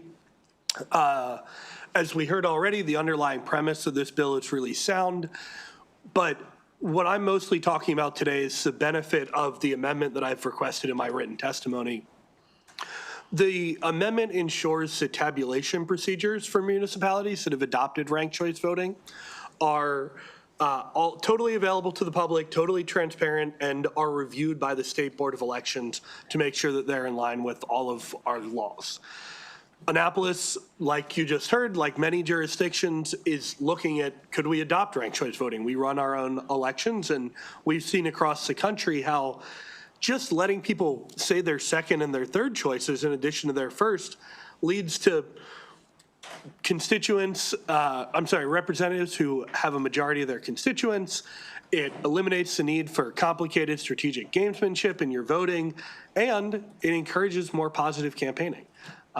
As somebody who, like probably a bunch of you guys, has been subject to some pretty negative campaigning, that sounds wonderful to me. A little less crying from my wife.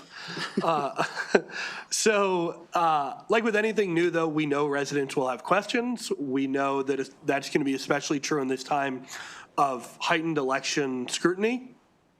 But this amendment gives greater certainty to residents that they can completely trust their ballot every step of the way. Whether we're talking about Tacoma Park that's already done this, Greenbelt that's in the process, or Annapolis that's in the pipeline, we would love to have your favorable with amendment recommendation on HB 1448.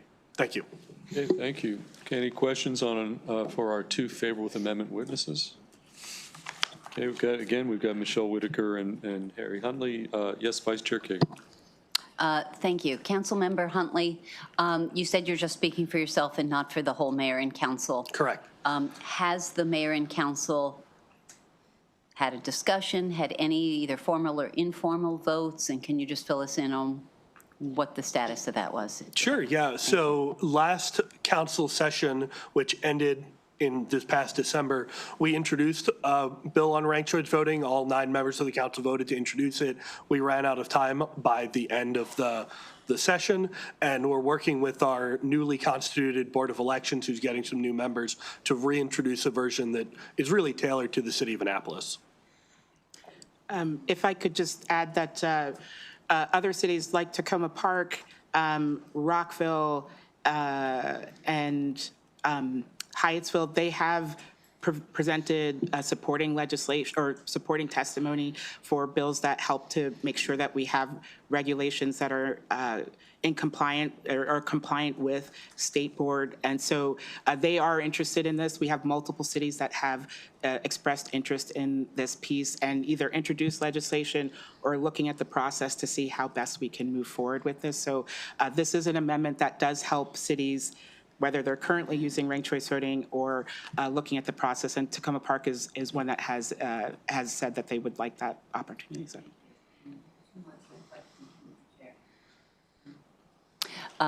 First off, Delegate Tomlinson was here, and obviously legislation's in the hands of the committee. I wonder whether Delegate Tomlinson and Senator Gallion are copacetic with that amendment, or do we know yet, or is that a conversation offline, or conversation still happening? The conversation is still happening. Okay. Senator Gallion and I had a great conversation briefly about it, as well as with Delegate Tomlinson and the GLE committee. So we're just making sure we understand if there's other changes or a revision to the language, because obviously they may want to tailor the language differently. So we were open to any suggestions on that piece. I just have one more question, which is, what's the barrier? If you can just educate us. If Annapolis has all 9 council members ready to go, what makes you not, boom, start? We're going to have ranked choice voting as our method of voting. And same with Gaithersburg, with Rockville, with Hyattsville, with Greenbelt, Michelle. So either of you, just briefly, though. Yeah, I'll say, so for Annapolis, there is no legal barrier. We have full control over our own elections. If we were to be on the state cycle, we would need, special permission, just like counties do. Sure. If we were to fully run our own elections, we would absolutely be able to do it no problem, like Tacoma Park. Where we have some trouble is that we're in something of a gray area where we contract with the county to run our elections in an off year. And so we have a little bit of the element of both, and we still feel like legally we are allowed to do it. Is it going to work well with the county's systems that they are currently using and that they have to have certified by the state board? That's the question we're trying to answer here, I think. Thank you. And I'll echo that. That is the question that we get from other jurisdictions as well when we're working with municipalities that are interested in this. It's the question of how do we work with the state board if we're using state equipment. I also just note with this legislation, which the impetus for is to make sure that there's clear information for every voter participating in a municipal election. If we have municipalities that are using ranked choice voting, that should be part of making sure that there's clear information. So this isn't just about what can we do with ranked choice voting. This is about, we want to have clear information, and we don't want this to be something that is left off the table inadvertently and does not provide that clarity for cities currently using ranked choice voting or who are in the process of doing the implementation or adoption. Super. Thank you both. Thank you, Mr. Chair. Sure. Okay, additional questions? Okay, seeing none, thank you for your testimony. I'm going to call up Angelica Bailey Thupari from MML signed up unfavorable. Okay, Angelica, on the witness stand, and you've got up to 2 minutes to present your unfavorable testimony. Thank you, Mr. Chair, Madam Vice Chair, committee members, Angelica Bailey-Thupari for the Maryland Municipal League. There was a time when MML was on the sponsor panel for this bill in both chambers. Unfortunately, we are now opposed, and that's a signal for how much our members care about the special elections piece. You've all heard me talk about it before. I'm going to try to bring a fresh perspective than the last few conversations that we've had. The issue for us is not the desire for information or transparency. We understand and we value that. It's truly about the timing. A few aspects of the reporting that are required here that I want to highlight: the election date and candidate qualifications 10 days after a special is scheduled. We often need to coordinate with county election boards, secure polling places, meet notice requirements, and align with other elections. That 10 business days is, and often is, unreasonable for us. And details like a list of candidates 10 days after candidate filing does sound simple, but there can be withdrawals or eligibility issues or late challenges that get resolved shortly after the deadline.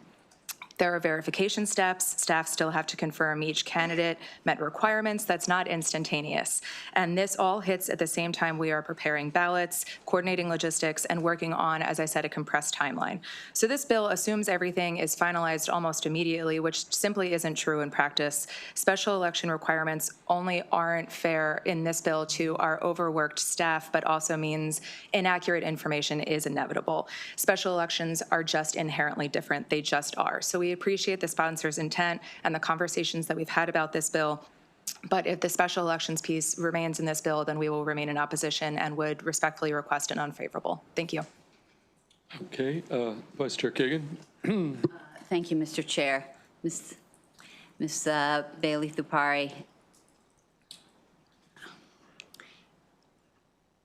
thank you. That was clearer than the last couple of times. And because there is a, come on, we want to be transparent. We want everyone to know when they're supposed to vote. And special elections, as the sponsor very well said, are the most urgently needed, the most confusing, and the least likely to be, visible. If the number 10 is the sticking point, is there a number that MML, that our municipalities could live with, that is reasonable for transparency, but also reasonable for our cities and towns? My instinct is no. My instinct is based on what I've heard, and I don't like to say that. Our members feel very, very strongly about flexibility and local authority when it comes to special elections. That's how strongly we feel about this. Having said that, I'm happy to take the question back to my membership and try to work something out and see if there's a different answer to that question. I'm not sure I could get you a good answer in the time remaining in session, but if that's the will of the committee, I'm very happy to give it an honest try. So I can see Senator Gallian's face. My face probably did something similar. I am noting that the House committee was 18-0. The House passed on third reader 133-0. Not many things passed the House that unanimously. So I think we might want to figure out how to get to yes. I understand, Madam Vice Chair. Thank you. Okay. Thank you. Okay, additional questions for the Maryland Municipal League representative? Okay, seeing none, that's going to conclude the bill hearing on House Bill 1448. Who's here from Delegate McCaskill's office? Anybody? Oh, I didn't even see. You're over there hiding to the left. Okay. I am here. Well, welcome. Thank you. Okay, we're on House Bill 1182. Is Sherry Bailey here? Yes, she is. And then I've got Lindsay Kuspart, who's virtual. Is she in the queue? Okay, Reginald Lawson, Madeline Ciatola. Oh, my. Mary Pat Fannin is favorable to the amendment. We can take her maybe separately. Okay, Delegate McCaskill, why don't you, unless you want to bring Mary Pat up, I don't know if she's going to. Okay, let's keep it with our straight favorable panel here. Right, so perfect. We're on House Bill 1182. You can take the time you need to present the bill. Wonderful. Good afternoon, Mr. Chair, Madam Vice Chair, and to the rest of the committee. It is wonderful to see you. For the record, I am Alethea McCaskill for District 44B. Thank you for the opportunity to testify to support HB 1182. This legislation gives schools and families a voluntary, privacy-protected option to respond to one of the most urgent and life-threatening safety risks facing students with disabilities, wandering and elopement. HB 1182 is part of the LEAD Act, which comprises of 5 bills, in which I am a sponsor of 3 of those bills. All 3, I am delighted, have passed the House, and this particular bill passed bipartisan votes of 133 of our members of the House. Elopement may suggest a runaway marriage or romantic getaway to some folks. However, in this bill, elopement is the wandering or unauthorized departure of a person who leaves a safe space or caregiver without permission. HB 1182 focuses on people throughout their lifetimes that may be at risk for elopement, ranging from children with autism to adults with disabilities or older adults living with dementia. Why HB 1182 is necessary. Elopement is a well-documented and deeply dangerous behavior for many students with disabilities. As the bill's fiscal note explains, a locative device is a wearable or portable electronic device that is capable of locating a student during an elopement incident. This bill allows schools to coordinate the voluntary use of such devices only when a student has a documented history of wandering or elopement in their IEP or behavior intervention plan, and only with informed parental consent. Please keep in mind both neurotypical and neurodiverse children elopement behaviors is a serious safety concern for children with developmental disabilities. This bill is careful, narrow, and protective. It explicitly states the school may not be required to purchase or provide these devices, nor may families be required to use them. It only mandates that any information collected be limited to what is reasonably necessary to address or respond to a student's wandering or elopement behavior, and handled in accordance with federal and state privacy laws. This is a thoughtful, balanced approach that respects families' choice while addressing a real safety gap. The bill is intentionally narrow. It does not require schools to purchase devices, nor does it require families to use them. It only mandates that any information collected is limited to students with elopement behavior. Why HB 1132, what it actually does. It does not mandate technology requiring schools to purchase device. It's just authorized broad surveillance. Instead, it creates a voluntary parent-driven option. Only students with documented elopement risk in their IEP or BIP are eligible, and only with parental consent. It ensures strict privacy protection. Schools may access only the minimum information necessary to respond to an elopement incident, and only designated personnel may view it. It requires MSD to issue advisory guidance. This ensures consistency and safeguard across school systems while explicitly stating that the guidance is not for legal advice. It supports existing IDEA requirements. Schools are already required to review elopement annually in the IEP process, and this bill simply provides an optional tool to support that work. And then it improves emergency response. Children who elope often lack awareness of danger and are drawn to traffic, water, or other hazards. Faster location saves lives. What families and educators are experiencing. The supporting testimony from caregivers and educators illustrate the urgency of the bill, and I'm going to leave that to my panel. However, why this matters for Maryland. Elopement is a daily reality for families here in Maryland. This bill offers a compassionate, practical solution that strengthens school-family communication, reduces emergency response time, protects vulnerable students, respects privacy and autonomy, and supports educators who are already doing everything they can do to help keep our students safe. As Sherry Bailey will wonderfully testify, every moment matters. And so to you all of this great committee, I ask for a favorable report on HB 1182. Okay, who wants to go next? Good afternoon, Chair Feldman, Vice Chair Kagan, and members of the committee. My name is Sherry Bailey. 2 minutes is not enough to explain to you my journey with my daughters. Without getting emotional, I've had so many hearings. This session is the first one I'm getting emotional in, but it's because we're close to the finish line. And these bills are so important. Let me take it a step back. At 6 years old, my daughter, Layla, took her first steps. That same year, she wandered away. She's nonverbal. And I almost lost her that day. Fast forward, she's 11 years old, her and her twin sister.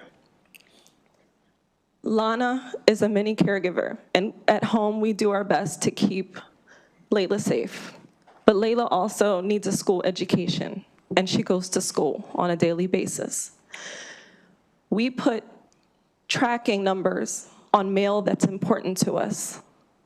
So why wouldn't we put devices and use resources to our most fragile loved ones?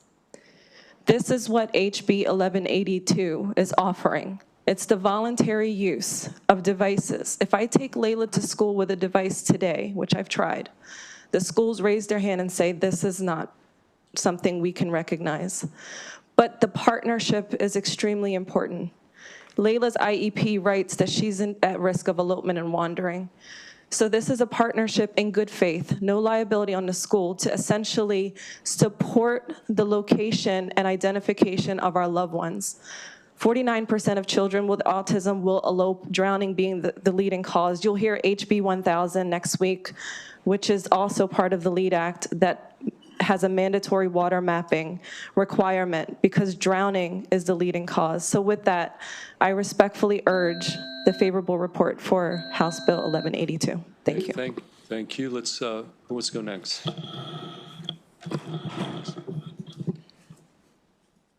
Good afternoon, Chair Feldman, Co-Chair Kagan, and members of the committee. My name is Reginald A. Lawson, a former caregiver, and I sit here in support of House Bill 1182.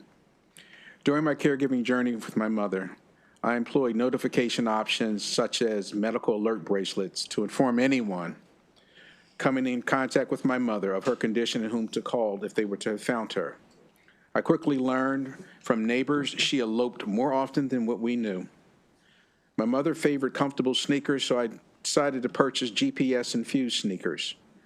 This afforded us all, the family, paid caregivers, daycare staff, and even search personnel, the ability to identify her attempted and actual elopements.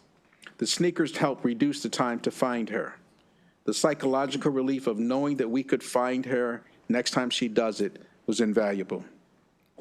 I now facilitate a monthly men's caregivers group. We discuss the risk of elopement that can happen during their watch, a substitute caregiver, a daycare visit, shopping, or even family outings and family reunions.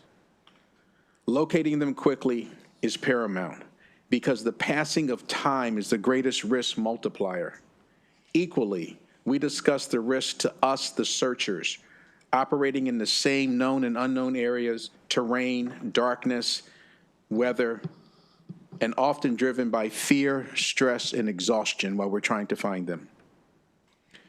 These locative devices are our assistant guardians when they elope. House Bill 1182 allows schools to coordinate the voluntary use of locative devices for students who are at risk of elopement, helping caregivers, school staff, and other rescue personnel to quickly locate a child if they are in an unsafe environment. The bill equally establishes important privacy precautions to ensure that information is collected as needed. Thank you so very much for your consideration. Okay, thank you, sir. Thank you. Good afternoon, Chair Feldman and Vice Chair Kagan. My name is Matt, and the other members of the committee, sorry. My name is Maddie Ciatola, and I am the mother of Lincoln, a 4-year-old boy with Angelman syndrome. Angelman syndrome is a neurogenetic disorder that lives on Lincoln's 15th chromosome. Because of this, he will be nonverbal for the remainder of his life. He also has some significant intellectual disabilities and significant motor challenges. But if you were to Google Angelman syndrome, one of the other main characteristics that comes up is a fascination with water. If you combine all of those things together, this could create a potentially dangerous and life-threatening situation. As he approached the age of 3 and the possibility of starting pre-K at our local public school, riding the bus, et cetera, those were the fears that kept me up at night. And for that reason, we actually delayed his start until the following school year. So this past September, he started pre-K, and we gave him an elopement device. We sent it to him to school the first day. That first day, we received a letter from his teacher saying he cannot have that device at school. I was able to get in contact with the school administrator. We went back and forth, and he ultimately agreed that this was a positive, mutually beneficial device, so we send it to school with him every single day. For example, today I am here advocating for my child. I was notified on my phone that my child left school, and then he arrived home 5 minutes later. I can even see the average speed that my mother-in-law drove while taking him from school to home. That's peace of mind. That's peace of mind that me and my family can live our lives. We can work full-time and not have to worry all the time that something will happen to Lincoln. At home, we have multiple safety gates and we have door alarms. And even with all of those things, Lincoln was able to wander outside of our house one day. And due to our ring alarm, I was notified that he was on our front stoop. So I was able to quickly get him. This gives me the ability to send him out into the world and to his public school and make sure that he's safe. So I would respectfully urge the committee to issue a favorable report. Thank you. Okay, thank you. Is our virtual witness in the queue? Okay, we're going to take our virtual witness who's favorable, and then we'll take questions. Okay, is Lindsay there? Hello. Hi, sorry. Okay, Lindsay, we see you, we hear you. So you're going to be on the 2-minute clock, and you can start, okay? Okay. Hi, my name's Lindsay Cuthbert. Members of the committee, I am here today as both a paraeducator at a school for special needs children in Harford County and as the parent of a child with special needs. I am here to talk about my daughter and my students. We have 130 kids in our school, and out of those, 2/3 of them are mobile, and all of our mobile students have the capacity to elope, including my daughter. So we have almost a 1-to-1 ratio in our school, and still kids get out. Just last week, we had a student that walked outside and was on the playground by himself, and the playground is fenced in, but still he, went outside by himself. And that is with extremely diligent work on the part of all the staff members in the school to be keeping an eye out. My own daughter, in her classroom, her teachers have pushed a heavy desk up to the door that leads out of the classroom because my daughter and one other student in her class in particular are very prone to eloping and will open the door and walk right out.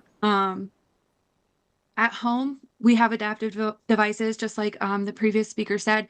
I have specialized locks on my door. I have Ring camera. I have everything at home that I can do to keep her contained, but I can't do that at school. I can't go to the school and put specialized locks on her classroom door.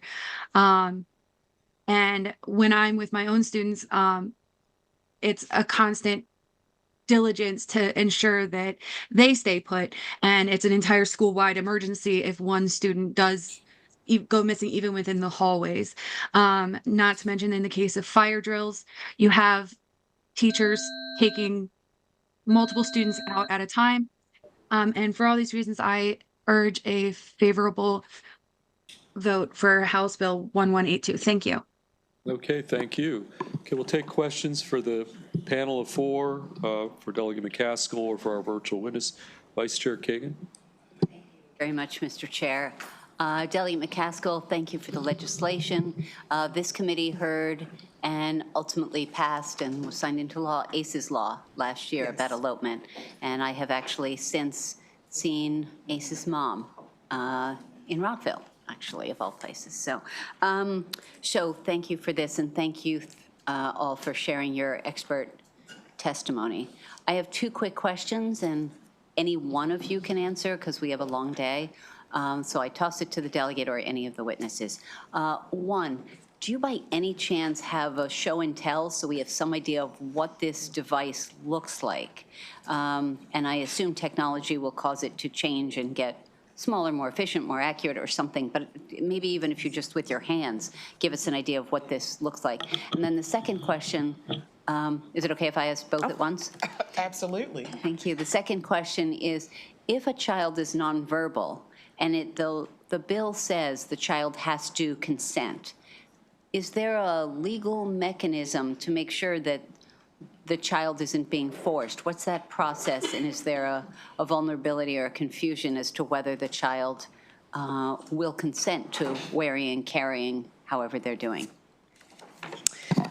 Thank you for the questions, and appreciate you calling out the recognition for Delegate McCaskill's leadership, bringing this very important bill and collection of bills to the House and Senate. So to answer your first question around the device look and what it actually looks like itself.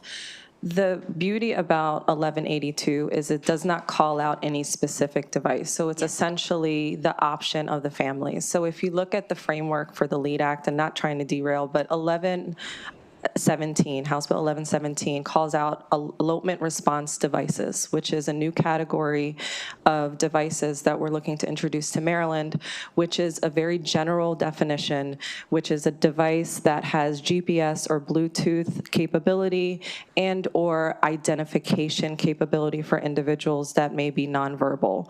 So essentially these locative devices, it's at the option and discretion of the family caregivers based on their needs. As Maddie, the witness here, has testified, she uses a particular device. However, this bill does not call out any specific device. It would be at the discretion of what the family caregiver deems appropriate for their situation. Some families are using something as simple as a tracker that you would see commercially. And then the second question was around the consent. Yeah, so as with any MSDE environment, obviously the guardian and the legal guardian has full consent. So this would be no different than a legal guardian giving permission to use an EpiPen for individuals that have allergies, as an example. So this would still warrant the family caregiver to have the ultimate discretion, and obviously they're maintaining their child's safety and best interest at heart.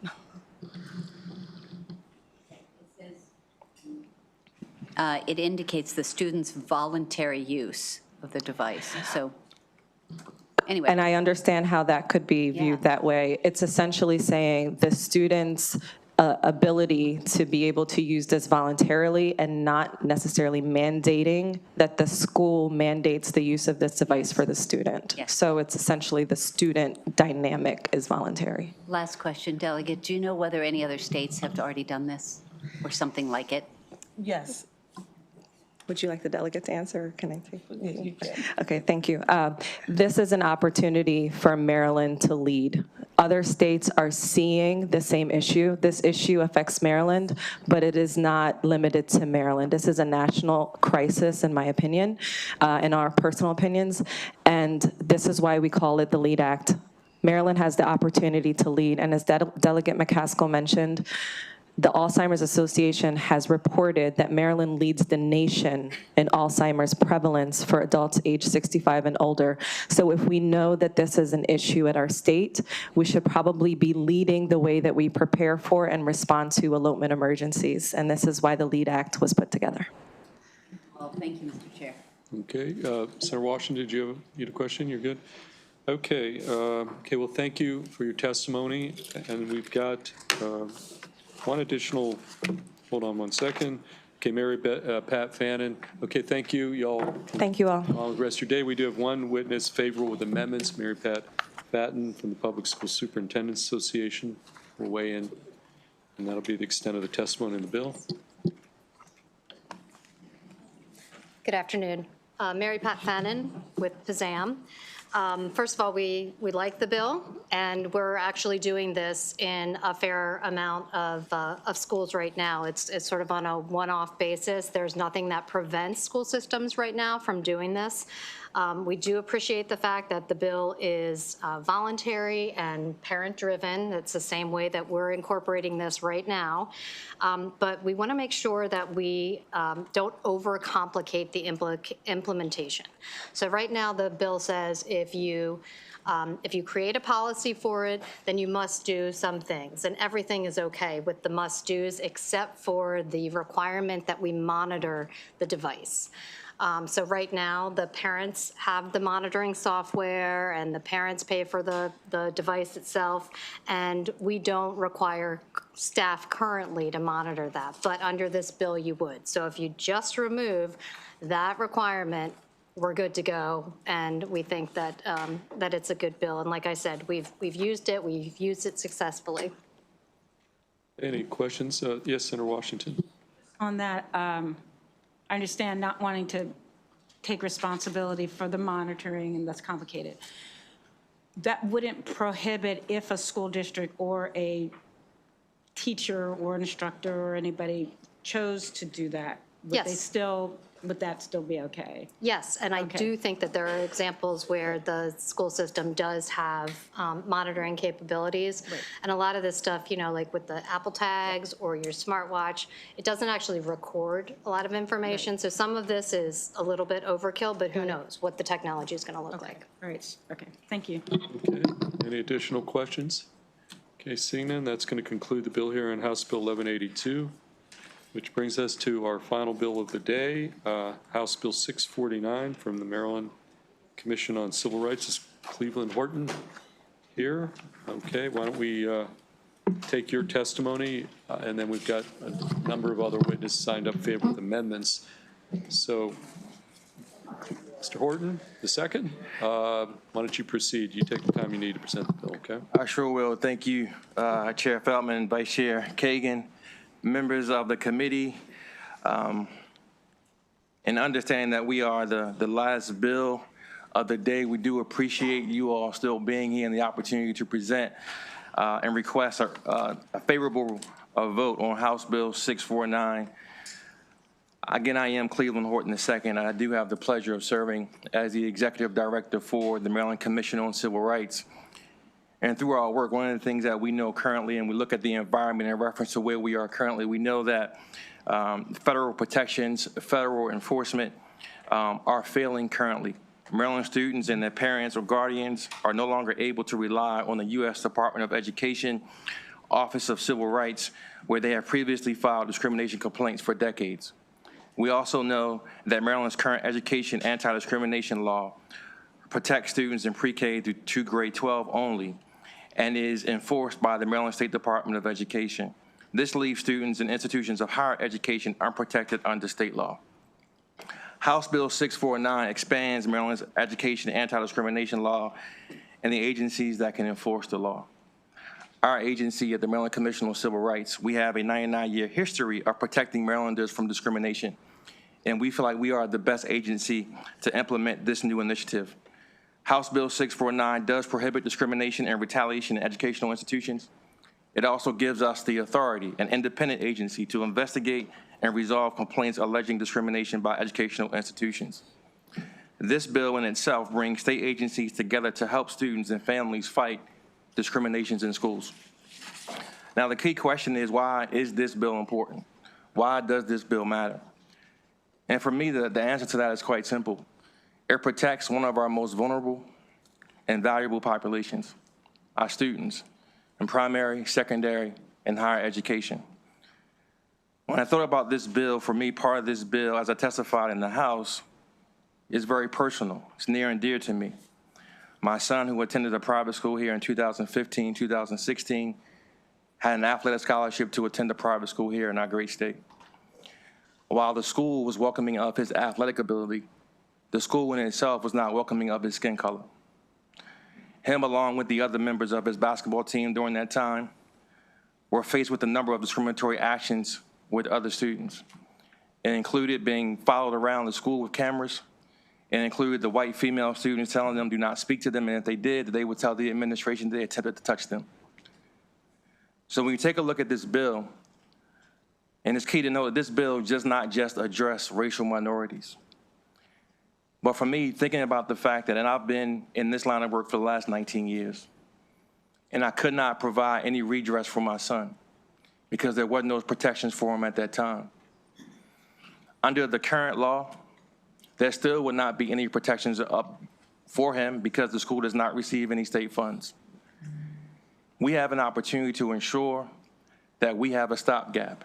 We have an opportunity to ensure that we are protecting our students in every category from discrimination in schools. Our students should only have to focus on one thing when they go to school, and that's learning. That's getting an education. They should not have to deal with discrimination in any way. Many of our students that we know are facing what they will call nightmares. They're suffering in silence. They're attending schools that do not value them, do not see them, and do not appreciate their being simply in the school. This bill does provide us an opportunity at the Maryland Commission on Civil Rights to make sure, as an independent agency, that we are protecting students at all levels. And for these reasons, we do ask for a favorable vote on House Bill 649. Okay, thank you, sir. We'll take questions. We're going to start with Senator Guy. Thank you, Mr. Chair. Just a few questions on this very serious issue.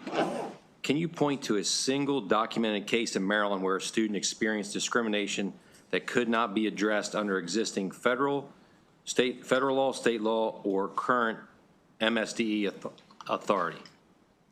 The example I could give was, in part, my son's example, although there was part of it that could have been addressed through federal legislation. We did not get any response when we submitted our information to the federal government for redress because of his issues. The state level, the school was exempt from state level protections. Our goal when we think about House Bill 649 is to ensure that we do have state level protections to make sure that every school is required to make sure they're not discriminating against any of our students across the board. Okay. Isn't it true this bill primarily benefits attorneys by creating a new private right of action? So if so, what specific safeguards exist to prevent a surge of lawsuits that divert school funding away from students and into legal defense? All right, thanks for that question, Senator Galligan. I think the primary benefactor of this bill are our students. The fact that we're going to make sure that we are protecting our students from discrimination. I think when we take a look at any of the areas of our authority, there has never been an onslaught of lawsuits that has followed, and we don't anticipate or expect that that would happen with this passing of this particular bill as well. Okay, thank you. Senator Washington. Thank you, and thank you so much. I think we could benefit from your role, as leading our preeminent, our primary civil rights enforcement entity. I'm fairly certain we're not all aware as to what is happening or what has happened to Title VI and Title VII under this current administration. So we have the expectation historically that you can go to the federal level, but perhaps you could describe that. I think we also see that in voting rights as well. But if you could specifically maybe just mention a little bit about what's happening to the Department of Education, and then specifically kind of what's happening in Title VI now that sort of undermines what we've traditionally used before. Thanks for that question, Senator Washington. I know some of our panel members will address that question as well. But we know currently when we think about what's happening with the Department of Education, we know that under this current administration, there has been targeted and intentional efforts to desecrate the Department of Education. So what that means for individuals who are seeking recourse through complaints of discrimination, the Department of Education right now is currently not able to address those complaints in a timely manner. We know when we think about Title VII from an enforcement standpoint that this administration across the board, and I would say Title VI, Title VII, and Title VIII has taken a completely different approach to enforcement. And that approach for me is really taking that foot off the gas pedal and saying that we're only going to enforce discrimination measures for certain individuals. We know that from the ELC has been very targeted in issuing PSAs around their new priority group are white males. And that the other historically disenfranchised groups around discrimination are no longer their priority. So when we take a look at our data our data continues to show us who's being impacted by these measures and who's being impacted most by the strategies with this current administration. Part of when we thought about this bill was a proactive measure to really figure out what we can do on the state level to ensure that our students still have recourse for discrimination regardless of what's happening within the federal administration. So this bill allows us to investigate, receive those complaints, and respond to complaints of discrimination for students to make sure all of our students are protected. And again, there'll be some, folks that are kind of grumble at this, but in particular, something that's very key, disparate impact. Yeah. Right, which has been very fundamental, Yes. right, to sex discrimination cases, all of it. Could you just explain a little bit of how what has happened to that and why that is the interpretation being taken by this administration that has led to not really taking into account some of the things, some of the reports of discrimination that we've traditionally been able to? Another great question, Senator Washington. So when we think about disparate impact, under this current federal administration, their position has been as an enforcement agency, they are no longer seeking disparate impact claims and investigating those claims. So it's important for us to be able to pick those up on the state level.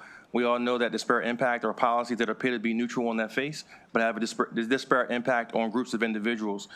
Through looking at this lens and what we'll be able to do at the state level, we'll be able to ensure educational institutions do not have disparate impact policies and practices that are impacting groups of students throughout the educational institutions. What is disparate impact? What is that? Yeah, disparate impact is when you have a policy that appears to be neutral on its face, but has a disparate impact on groups of individuals, right? So a policy that may, again, appear to be neutral, but it does impact groups of individuals differently. Through observation, it's seeing, in other words, you see that there's a different impact on the population. I would say not necessarily observation. I would think it's factual, right? Through witness testimony, through documentation, through results, we're able to see how it has different impact on different groups of individuals. Great. Thank you. Thank you for that. No problem. Senator Attar next. Thank you, Mr. Chair. Hey, how are you? Good afternoon. Good afternoon. So I'm looking through this bill. I'm looking at the testimony. There's a lot of, it says letters of information, but a lot of them are more so letters of concern. Yep. There's a lot of opposition. I see University System of Maryland, MABE, ZAM, Maryland Association of Community Colleges, Maryland Independent College and University Association. That's just some of it. And I'm trying to read all of it, but some of them are like 10 pages long. My question for you is, have you had a chance to review all of that yet? We have had an opportunity. So we do have a team of individuals, and some of those will be on the panel that will be coming up here shortly. I've had the opportunity to review a number of those letters of concern. Okay, thank you. No problem. Thank you. Okay. Additional, Kate. Senator Carozza. Thank you. I'm doing the same, trying to kind of look through the testimony. I was first trying, did you submit written testimony for this hearing? We did, yes, ma'am. Okay, so there is written testimony for that. Okay. Yes.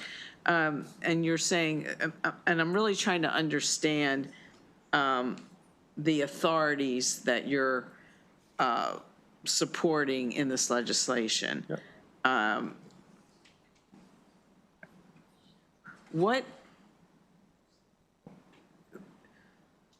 When you look at how this would impact individual schools. Yes. So I'm looking at the testimony of the Maryland Association of Christian Schools. Yes. And it appears that this legislation is written so broadly that, as I understand it, it allows for a private right of action as well as uncapped punitive damages. That it would allow that in this legislation is. It does allow for a private right of action, yes, ma'am. Okay. So it appears then with those type of broad authorities that there seems to be a reach into our Christian schools with their mission-aligned education. So I'm really trying to understand, with what you're proposing, it appears that this is so broad that would really just cripple the very mission of these schools. Yeah, I'm sorry, is that your question? Yeah. Okay, so again, thank you for your question. I think when we take a look at, I think it's key to note that for us, their religious exemption still exists within the current bill as written that have always existed for those schools. So when we talk about and listen to the commentary around it being a reach-in, for us, we see it slightly different. For us, it is a protection mechanism to make sure that all of our students can go to school discrimination-free, that they are not impacted because of what they look like, because of what they believe in, or where they come from. So we do want to make sure that our students are protected. So it's less of a reach-in. And I think part of what we always talk about is that even within the religious schools, religious faith organizations, there still is an opportunity, and for me, what we consider to be a responsibility and an obligation for us to still make sure that our students are able to enter and go into and attend these schools without fear of being discriminated against or retaliated against. And that's what House Bill 649 does. It does not restrict, modify, or revise any of the religious exemptions that were previously already in current law as it exists right now. The only thing that this bill does is provide a state-level option for our students to file complaints of discrimination. I would also, if you have not had the opportunity to read the volumes of unfavorable testimony in detail on the actual impact of this legislation on these private schools, I would encourage you to do so, because of all the bills that we've been contemplating, I mean, just trying to go through the incoming, but these are very serious consequences that this proposed bill would have on these private schools and Christian schools. So I would be interested in any of that follow-up. No problem. We'll make sure we follow back up with you. Okay, Senator Simonero. Thank you for your testimony. I was over in the House, so I just got on the end of this. It looks like it's a big bill. Can I just add, we had 114 witnesses wanted to come in here, and 73 written testimony have been submitted. So yes, but we had to limit the witnesses, so we're going to limit it to 10 witnesses. So there's 9 other people behind him. Excellent. So I've been receiving some emails and phone calls on this. So the current posture, I imagine it was a little controversial in the House as well with some opposition. Is that correct? That will be correct. Were there any amendments to take into account any of their concerns? There were a number of amendments. I think you all should have received a reprint. The reprint that you all have, we are fine with the amendments as are included in that reprint that you all currently have. Okay, I'll have to take a look at that. Been down here 20 years, finally learned part of the secret of passing bills is trying to build consensus before you bring legislation.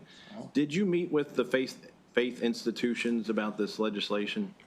Prior to legislation? Yeah, thank you for that question. I will say both of our legislative liaisons, along with some of the advocates that we have for the bill, have made a number of reach outs in reference to those types of organizations in reference to getting responses or what it would look like. I will say that historically, if you don't mind, when we think about discrimination in our state and in our country, typically when our agency just historically has come before this board and in the House when we are expanding our authority, there's always a number of documented opposition to us expanding our authority. This particular bill is no different. So when we take a look at this bill and the opposition, we recognize and appreciate the fact that folks do want to make sure that they're doing what's best for their clients and their constituents. But our goal, our primary concern at the Maryland Commission on Civil Rights is to really make sure our students are protected. And we feel like when we take a look at the current climate, where the current climate is, and the fact that, as I indicated earlier, that the U.S. Department of Education is getting desecrated, that's a lack of a resource. We do want to make sure that our students have the opportunity to have their concerns addressed, that no student should be faced with discrimination while they're in school. So while we appreciate, again, and we know that this bill does have volumes of opposition, a number of individuals who signed up to testify against the bill, we just want to make sure that folks understand, for us and our perspective continues and always will be, that we serve and protect the citizens of our great state. And I understand that was a very long answer to a short question, but so how many faith institutions did you meet with prior to dropping the legislation? I'll defer that to the panel that comes up to have more of the direct interactions with those organizations. Okay. All right. Thank you. Yeah. Okay, additional questions? Okay, Senator Carrozza. And I think Senator Galley may have touched on this, and I apologize if I'm playing a little bit of catch-up, but so there was a law in 22, House Bill 850, that prohibits discrimination in schools, public and non-public. So as I understand it, with that law, and I'm not an attorney, but there is already an administrative complaint process in place. What I understand now with this legislation is that this would, that the bill that was passed in 22 had a limitation on punitive damages for public schools. But this legislation that you're proposing does not have that limitation on for private schools. And so it kind of, when we talk about treating all Maryland students, equally with equity, that doesn't make any sense to me. Right. So are you asking, is the level of damages equating to the level of equity for our students? I'm asking you about the fact that there was a law passed in the development of this very comprehensive bill that you brought towards us, which has generated a lot of opposition. Did, as part of the development of this legislation that you're putting forward, did someone go back and look at the law that was passed in 22 and look at that, how that process was working in order to then, see if that needed to be revised? And what I'm seeing is that there seems to be a different standard for private school students and public school students. So I would say there's not a different standard. I would say that part of when you take a look at what was passed before, and then we think about what the State Department of Education currently has now is authority over those schools that receive state funds. Those schools outside of who do not receive state funds do not fall within the authority of the Maryland State Department of Education. So also when you think about how and what is the actual process through when you file a complaint with the Maryland State Department of Education, they forward that over to the Office of Administrative Hearings for mediation. If they are not able to settle at that point, it goes to the superintendent to make a decision. Using this process, when you take a look at HB 649, it puts it in the hands of an independent agency who has almost 100 years of experience in investigating discrimination complaints that will be able to investigate and issue a determination in reference to whether discrimination actually occurred. So there's not a difference between a public school student or a private school student. The only thing when you take a look at our bill with 649 is to make sure that all of our students are protected.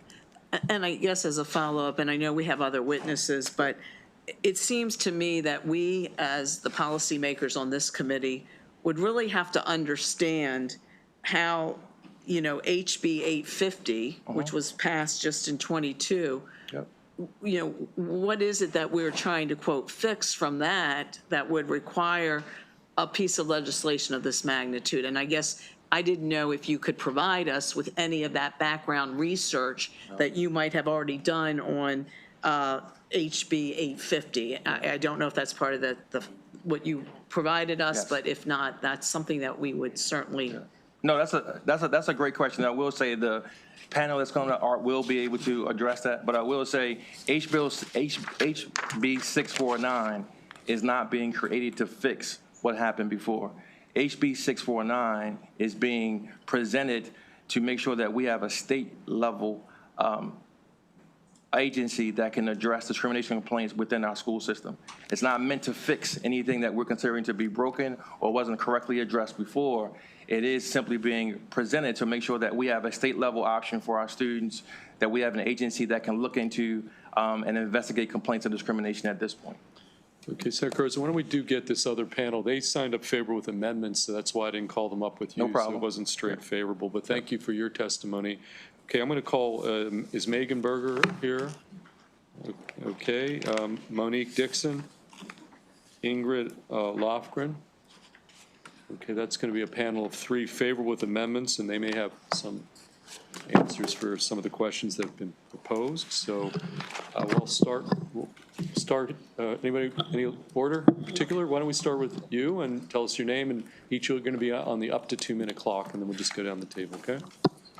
Thank you. Good afternoon. I am Monique Dixon, Executive Director of the Gibson Bank Center for Race and the Law at Maryland Carey Law School. We appreciate the opportunity to provide both written and oral testimony in support of House Bill 649. This bill strengthens Maryland's existing education anti-discrimination law to ensure that all students can access educational opportunities free from discrimination. It gives students the option to file a discrimination complaint with the Civil Rights Commission, an independent state agency with almost a century of experience protecting Marylanders from discrimination. House Bill 649 is urgently needed. As of January 2025, the U.S. Education Department's Office for Civil Rights had opened more than 270 investigations into allegations of racial and other forms of discrimination against Maryland schools from pre-K through graduate school. Yet instead of prioritizing these complaints, the current federal administration has placed more than half of OCR's staff on administrative leave and closed 7 of its 12 regional offices. The remaining staff face overwhelming caseloads, and students are waiting far too long for resolution. By passing House Bill 649, you would send a clear message that Maryland students do not have to wait for federal action. They can rely on state agencies like the Civil Rights Commission, the State Department of Education, and state courts to protect them. We respectfully ask the committee to amend the bill to allow students to file a civil action in state court as soon as the law becomes effective, rather than 30 days after the commission issues regulations. We urge a favorable with amendments report on House Bill 649. Thank you. Okay, let's go to next witness. Good afternoon, members of the committee. My name is Megan Berger. I'm the legal director at Disability Rights Maryland, the state's protection and advocacy agency, federally mandated to protect and defend the rights of individuals with disabilities. DRM has represented hundreds of pre-K to 12 students in education matters, including disability discrimination matters. We strongly support this bill with the technical amendment outlined in our testimony that has been shared with the sponsor. We support the bill because it strengthens civil rights protections for Maryland's over 110,000 students with disabilities and fills a critical gap in civil rights enforcement. For decades, Maryland students and families relied on federal anti-discrimination statutes and enforcement mechanisms to protect them. However, now that has been undercut with the dismantling of OCR. OCR's ability to enforce has been hollowed out, and this bill both fills the gap and creates a lasting civil rights infrastructure here in Maryland. DRM receives calls to our legal intake line often from students and families requesting help with disability discrimination matters. We have represented students who have been subject to punitive and discriminatory use of restraint and seclusion, students who use wheelchairs who are denied accessible playgrounds, students arrested at school for documented disability-related behaviors, students who are withdrawn from school because of absences related to disability-related medical conditions and appointments. We have filed with OCR in these cases, and it's always part of our legal strategy in figuring out how to address these cases. However, since that's not a viable option anymore, families are at a loss for what to do and where to go. This bill fills that gap, especially since it's our understanding that MSDE under current law refers disability discrimination complaints to OCR. And so while it's critical and necessary to offer students and families the ability to go straight to state court to file a claim, it's DRM's experience that students and families, when seeking recourse for discrimination, most often opt to file an administrative complaint. And that's because it's less costly, more accessible, provides a swifter remedy, and can address what students and families really want, which is to make sure the same thing doesn't happen to others. And that's what this bill provides. Thank you. We urge a favorable report with amendment. Okay, thank you. Next witness. Good afternoon, Chair Feldman, Vice Chair Kagan, and members of the committee. My name is Ingrid Lofgren. I'm the managing attorney for the Education Stability Project at the Public Justice Center, which is a nonprofit civil rights and anti-poverty law firm that provides free legal services to Marylanders statewide, including students. The right of all students to an education is foundational to our state culture and identity. It's enshrined in our Constitution. We are making unprecedented investments in that promise through the Blueprint for Maryland's Future, and we have to recognize that civil rights are not peripheral to that promise. They are foundational to it. Students must be safe and welcome in school in order for us to achieve our state policy goals like strong attendance, literacy, graduation, college and career readiness. Current Maryland law does not provide sufficient protection for our students, particularly given the lack of enforcement of federal civil rights. This bill builds on our existing state anti-discrimination statute in a number of critical ways, including that it adds protections for higher education students. It provides for liability based on disparate impact, which you've heard. It extends the statute of limitation from 60 days to 6 months, and it also creates a private right of action. It is mirroring protections that are in federal law that our schools are already obligated, for the most part, to abide by. We are not the only state that's putting forward a law like this in the current climate, and at least 5 other states already have state anti-discrimination statutes that apply to schools regardless of their source of funding. And just on a couple of the other questions, there was a question about, uncapped punitive damages. The standard for punitive damages is very strict. There has to be actual evidence to prove actual malice. So it's a very high standard. Also, I'm not aware of a cap on punitive damages in the current law, but we would love to follow up with you on that and happy to answer any questions. Okay, we'll take questions for this panel. We'll start with Senator Gallion. Thank you, Mr. Chair. So just kind of following on some Senator Simon Ayers' questions, can you tell us how many times you have met with the Association of Independent Maryland School Representatives about this legislation? We have not met with them. I have not met with them. Has anybody met with them, the ones that are going to be so greatly affected by this? So we have met with the Maryland. Put the mic. Oh, I'm sorry. We have not met with them. We have focused our meetings on the Maryland State Department of Ed, the Maryland Higher Education Commission, both of whom support this bill.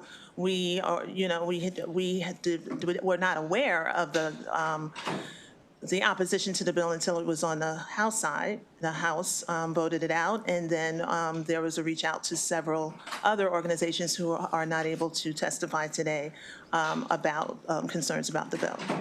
But I personally have not spoken with any of them. Well, that's concerning because, it's greatly affecting them, so it would have been nice if they were brought into the process sooner. You mentioned malice. So can you give us some examples of what you would consider to be malice behavior that would be covered under that? Thank you for that question. I'm not sure I have a hypothetical sort of at the top of mind, but actual malice is an indicator. It goes even farther than intentional discrimination, right? It's intentional discrimination for, based in actual malice against a protected group. So, and perhaps we could follow up with you with better examples. And I'd like to see how, if you could tell me how this would work. So you have a Christian school. I'm not going to name any of them, but say you have a Christian school that receives no government funding, and they have kind of which I guess you could call traditional views on marriage and different things like that. You have a student who is kind of questioning things and puts in a complaint. How does that process work? Sure. So, that would have to be litigated and it would be factually specific, but I would imagine that that educational institution would be arguing that whatever action was the complaint said was discriminatory was based on their firmly held religious beliefs and not on actual malice against someone because they were questioning their identity or because they're part of a protected group. But again, it's hard to speak in hypotheticals. That would have to be litigated. But we can say that, this bill, it does incorporate the same religious exemption that has been in Maryland's education anti-discrimination statute since 2022, and we haven't heard about specific instances where that's been problematic. And it also, of course, does not affect constitutional protections related to the free exercise of religion, which have coexisted with civil rights protections and have to be balanced given the state's compelling interest in prohibiting discrimination. And just one follow-up, if I may, Mr. Chair. So, and I kind of brought this up on the first time. Isn't there concern that if you have a bunch of increased litigation, it's going to, that's going to be money that's going to have to be spent by these schools on lawyer fees instead of putting into their students?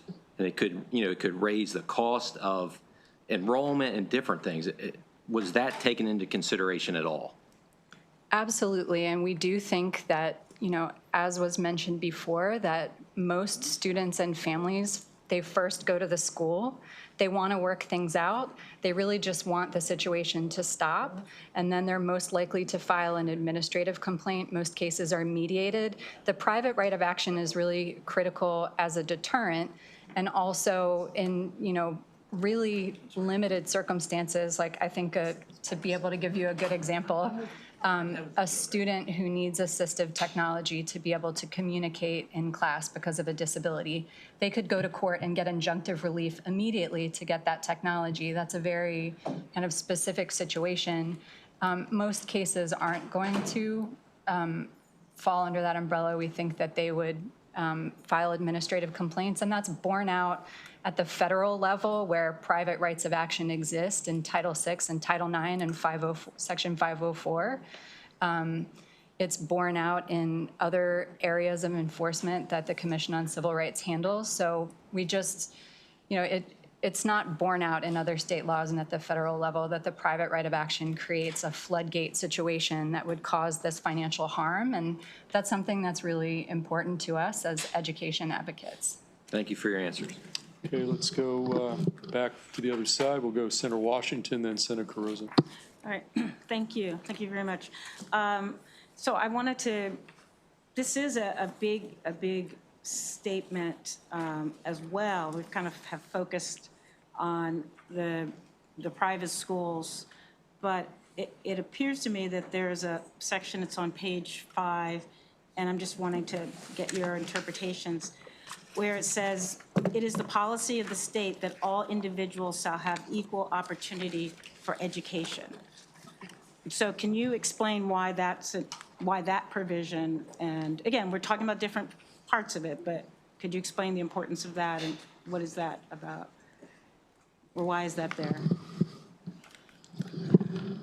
Well, that's important because of the long history of discrimination in Maryland and in states across the country against students. And so it's important, the Brown case, Brown versus Board of Education, that ended racial segregation in public schools, made a very important point in the decision, and that is the providing educational opportunities is one of the most important function of state and local governments.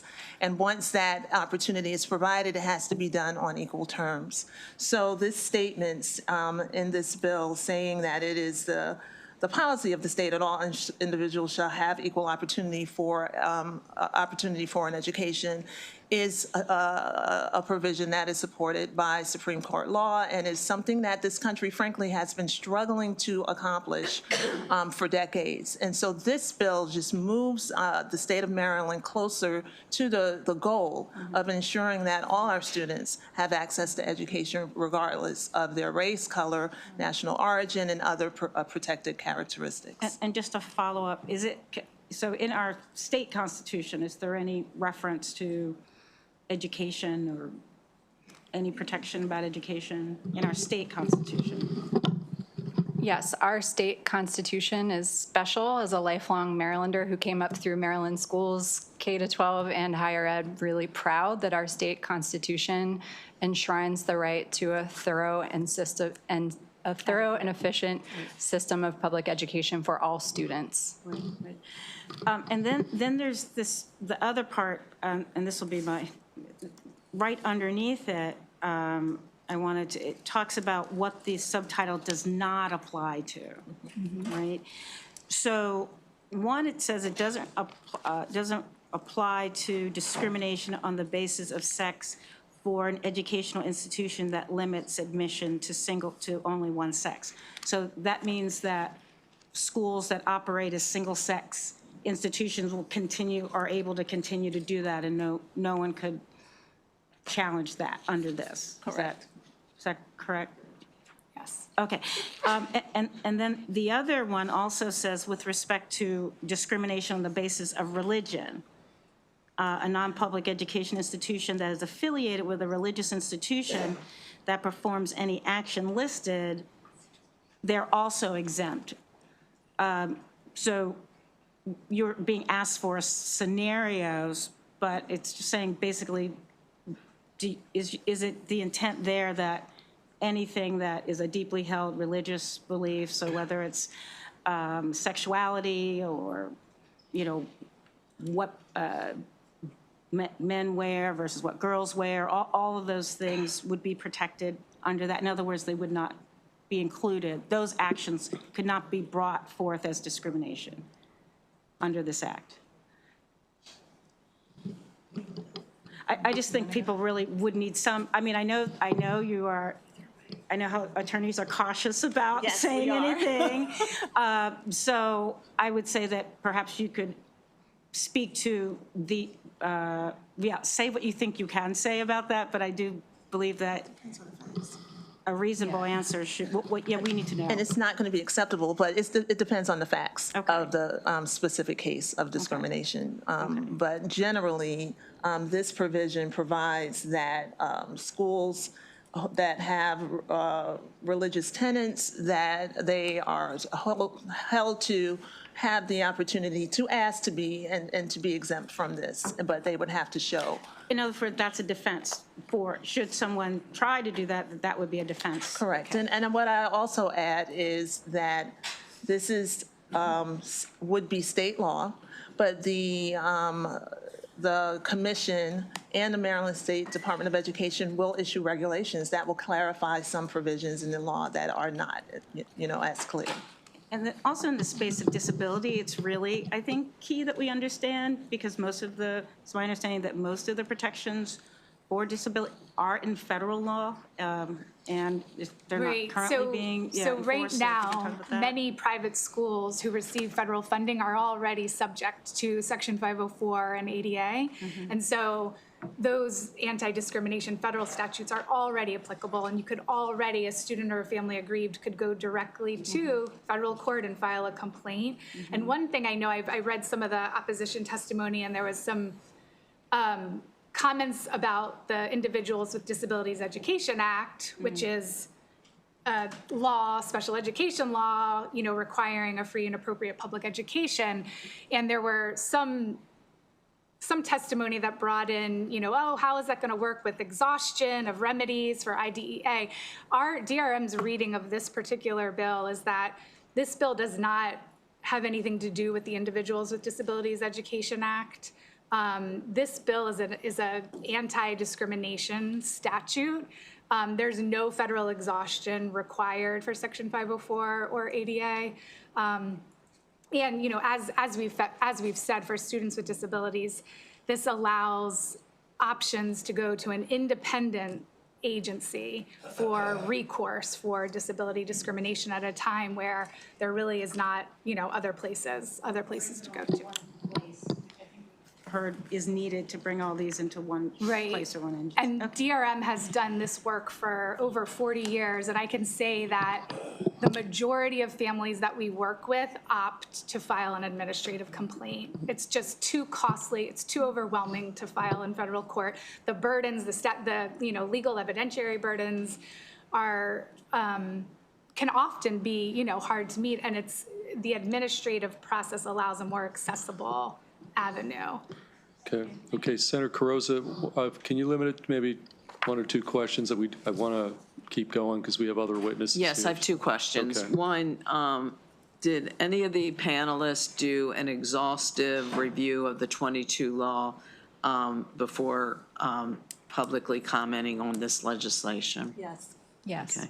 And so, based on that, you're saying that that has not, you look at that as a failure, that you put a process in place that, you know, that those students or families did not have recourse? Is that your view? No, it's absolutely not a failure. It was an important step, and I think it shows that our state is interested in getting this right.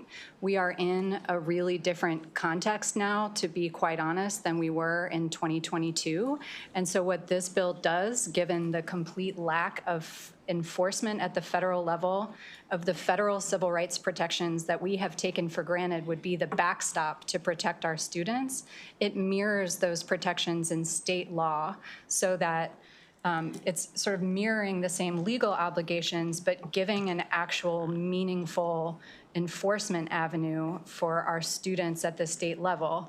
And this is something that, you know, we know and understand the Maryland Higher Education Commission worked closely with the State Department of Education on, and we appreciate the leadership of both of those agencies. So MSDE, under the 2022 current law, has jurisdiction over education anti-discrimination complaints, and they have partnered with the Commission on Civil Rights to sort of build on the 2022 law in some really important ways. Are all three of them? And my follow-up question is, I have limited time. My follow-up question is, each one of you are attorneys? Yes. Okay. So I'm sure you recognize with the broad authority under this legislation that the floodgates of litigation could, I know you'll say, could open up.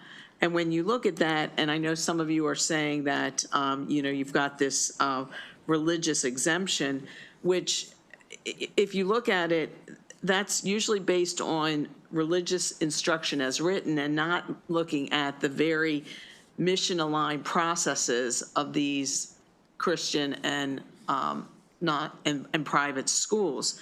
So my question is, because I think one of you already alluded, if you have that, you know, and something's filed against you, then the school goes to litigation, and you know, and if it was, you know, let's say it was maybe an unjust charge, that the school could come out and win. But in that process, was there a recognition that these schools would still have to spend hundreds of thousands of dollars to do that? And let's say that the ruling goes in the school's favor, that they did not discriminate.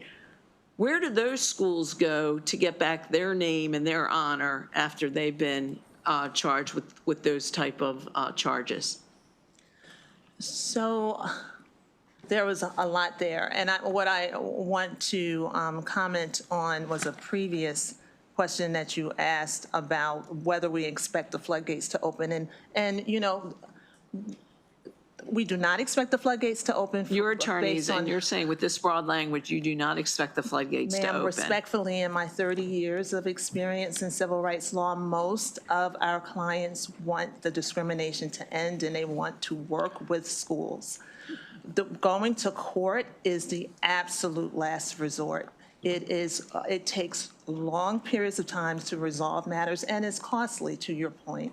So, and since 2022, between 2022 and the present, we did some research on the number of education complaints filed in the federal court here, and it was really not an opening of the floodgates.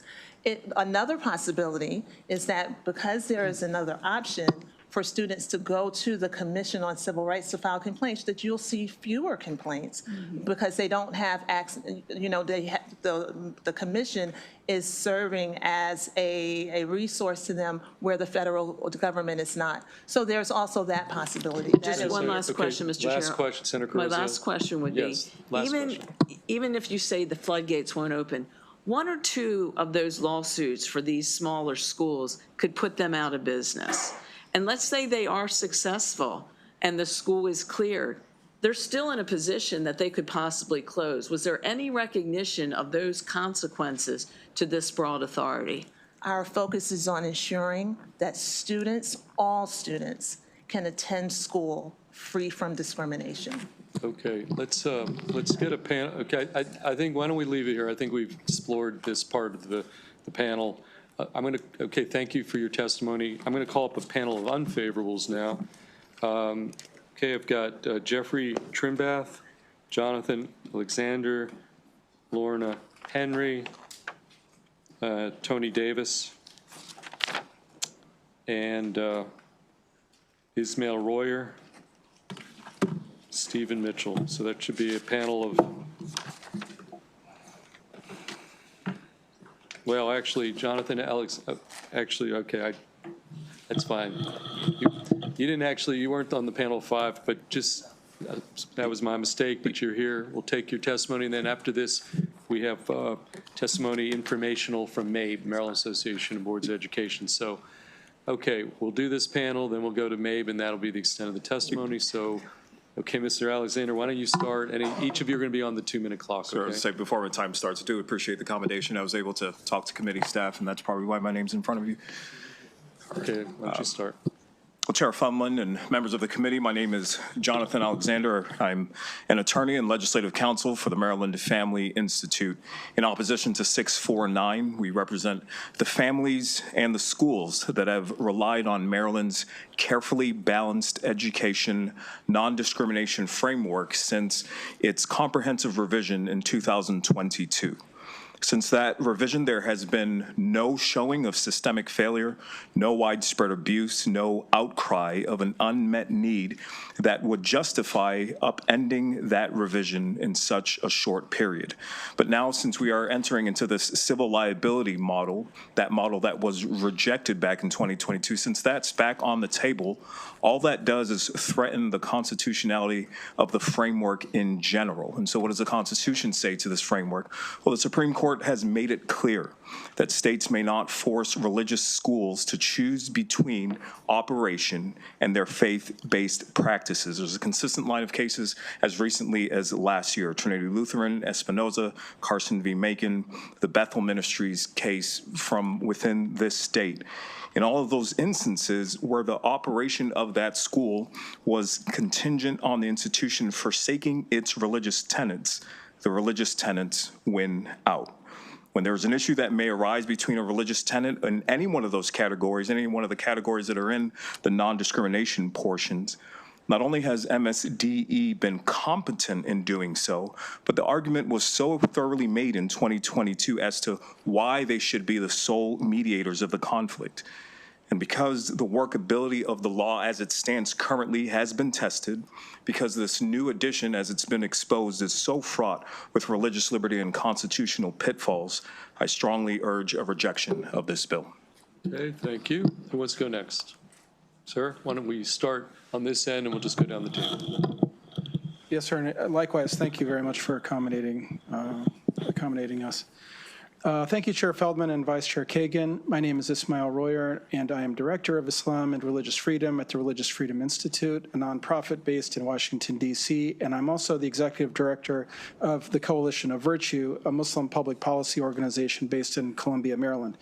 I'm here today to represent the perspective of Islamic schools in the state of Maryland and the families who attend them, not only in a professional capacity, but my 4 oldest children all attended Al Huda School in College Park.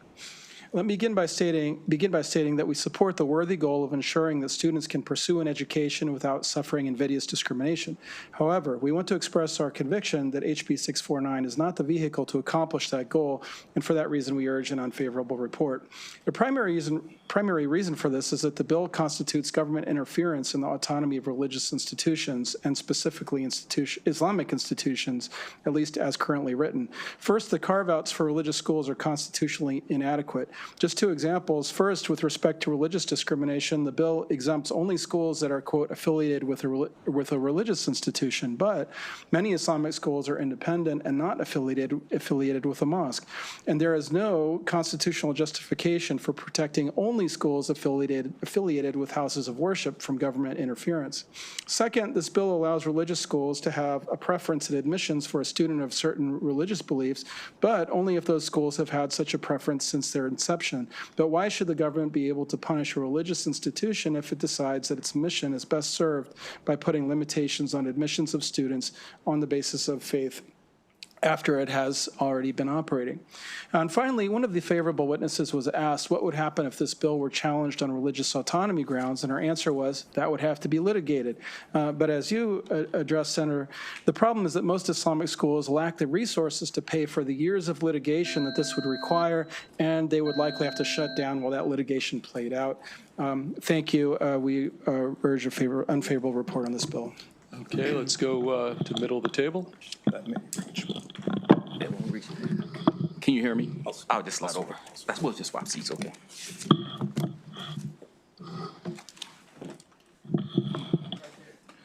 Good afternoon, Chair Feldman, Vice Chair Kagan, and members of the committee. My name is Tony Davis, and I'm here representing the Maryland Christian Chamber of Commerce as the Legal and Legislative Chair. During the testimony you heard from the bill's sponsor and also the panel members, they were asked several times about HB 850 from 2022 and why it was unsatisfactory, what was insufficient, what was missing, and you didn't get any specific responses. You heard the term current climate more than you heard specific examples. But here's what we have to understand, that climates change. But when climates change, we are left with the legislation that's in the law. We have to look at the words of the text, and we have 20 pages of text where it was argued that this bill will not do that, this bill will not do that. But we'll be left with those words, and that's what will be implemented within this state. But also, as we talk about the current climate and what's happening with the Department of Education, those powers are being sent back to this state. We have many associations, such as the Maryland Higher Education Commission, Board of Education, and others. It's argued that those agencies have no power. I would say that that's a flawed argument. And it's also argued that the Civil Rights Commission would handle these bills effectively and objectively. How do we know that? We don't know. I can tell you that in my current position, I hear all the times about how Maryland is unfriendly towards businesses and unfriendly towards religious institutions. And I can tell you this, with this particular piece of legislation saying that we won't have any additional legislation or litigation because of this legislation, how can we say that when you just remove the cap on punitive damages? It's going to be ripe for litigation, and you'll be putting schools at a severe disadvantage trying to carry out their religious beliefs. I ask for an unfavorable report for HB 649. Thank you. Thank you, sir. Let's go. Why don't you go? Good afternoon, Chair Feldman, Vice Chair Kagan, and members of the committee. My name is Lorna Henry. I'm an attorney with the Pacific Justice Institute, also known as PJI, a national nonprofit law firm with an office here in Maryland. We work to protect religious freedom and other constitutional issues. Thank you for the opportunity to speak today. In my opinion, this is a sweeping bill, or at best, very poorly worded. Regardless of what has been argued, it does or does not do as it relates to religious organizations. First, the bill is a grave departure from the way existing non-discrimination policies have often implemented, it's a grave departure from the way existing non-discrimination policies have often been implemented for years as it relates to educational institutions, because, as was alluded to earlier, it is so broad. It would allow government to interfere with the policies and internal operations of all religious private schools, even those that do not receive public funding, and even impute punitive damages upon them. Second, it is an unconstitutional departure from what state and federal law would require. There was some reference to education being in the Constitution. Religious liberty is part of the U.S. Constitution, as well as Maryland's Declaration of Rights, which expressly states that all men are equally entitled to the free exercise of religion according to the dictates of conscience, and no man ought to be compelled to embrace any particular religion or refrain from enjoying any religious profession. And I thought a question earlier was asked that was very important about what this subtitle does not apply to. There are only 3 categories of exemptions, but there are 13 protected classes. And so those 13 classes distinctly differentiate between race, religion, sexual orientation, gender identity, which means that you can conceivably have a private religious institution who, for example, does not want boys and girls in the same locker room or bathrooms and has certain religious beliefs as it relates to sexual orientation. They would be in violation of this law because sexual orientation and gender identity is not an exemption, and I urge an unfavorable report. Okay, thank you. And Mr. Alexander, could you maybe yield your seat? We have the gentleman who was the final witness on this panel, and we're going to let him, so we're going to go to you, sir, and then we'll go back to the middle, and that'll be the unfavorable panel. Okay, so why don't you start? Chair Feldman, Vice Chair Kagan, members of the committee, my name is Jeff Trimbath. I have the privilege of serving as the president of the Maryland Family Institute. I'm here on behalf of religious schools, colleges, ministries across the state who simply cannot adjust their doctrines to fit shifting non-discrimination mandates without ceasing to be who they are. For religious institutions that cannot affirm the state's view of marriage, sexuality, or human identity without abandoning centuries-old confessional standards, this is not a minor compliance question. It's an invitation to permanent litigation over core convictions. The Supreme Court, as you've heard, has been clear that states may not force religious schools to choose between generally available public benefits and their religious identity and practices. HB 649 would take that carefully balanced system and place it under an employment-style civil rights regime at the Maryland Commission on Civil Rights, backed by private lawsuits, compensatory and unlimited punitive damages, and endless attorney's fees. As a matter of constitutional law and Maryland's own history, religious institutions have always enjoyed not only the freedom to worship privately, but the institutional autonomy to form communities, educate students, and articulate doctrine without state coercion. HB 649 would require many schools and colleges to engage in an ongoing calculus. How much of our creed can we trim away to remain in good standing with a civil rights agency that does not share our theological commitments? That's precisely the kind of bargain that the Supreme Court has rejected. The answer is not that these institutions ought to compromise, but that the state may not even request them to compromise by pressuring them into doctrinal conformity. For these reasons, and on behalf of the hundreds of churches and schools that we at Maryland Family Institute serve, we respectfully urge an unfavorable report on HB 649. Okay, thank you. Okay, we'll go to our final witness on this for this panel, and then we'll take questions. Go on, sir. Thank you. Good afternoon. Thank you, Chairman Feldman and Vice Chair Kagan and members of the committee. My name is Stephen Mitchell. I have lived in Anne Arundel County for nearly 20 years as a resident, and I am here to urge an unfavorable report on House Bill 649.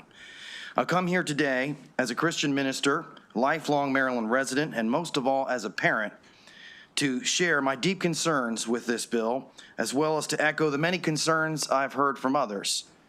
This bill presents itself on its face for being about being against discrimination, which sounds good. However, if left in its current form, I believe this bill will amount to exactly that, to discrimination, weaponized discrimination against religious-based private schools and institutions by making them more vulnerable for lawsuits filed from perceived malice and punishment by the state for adhering to their sincerely held religious beliefs and views.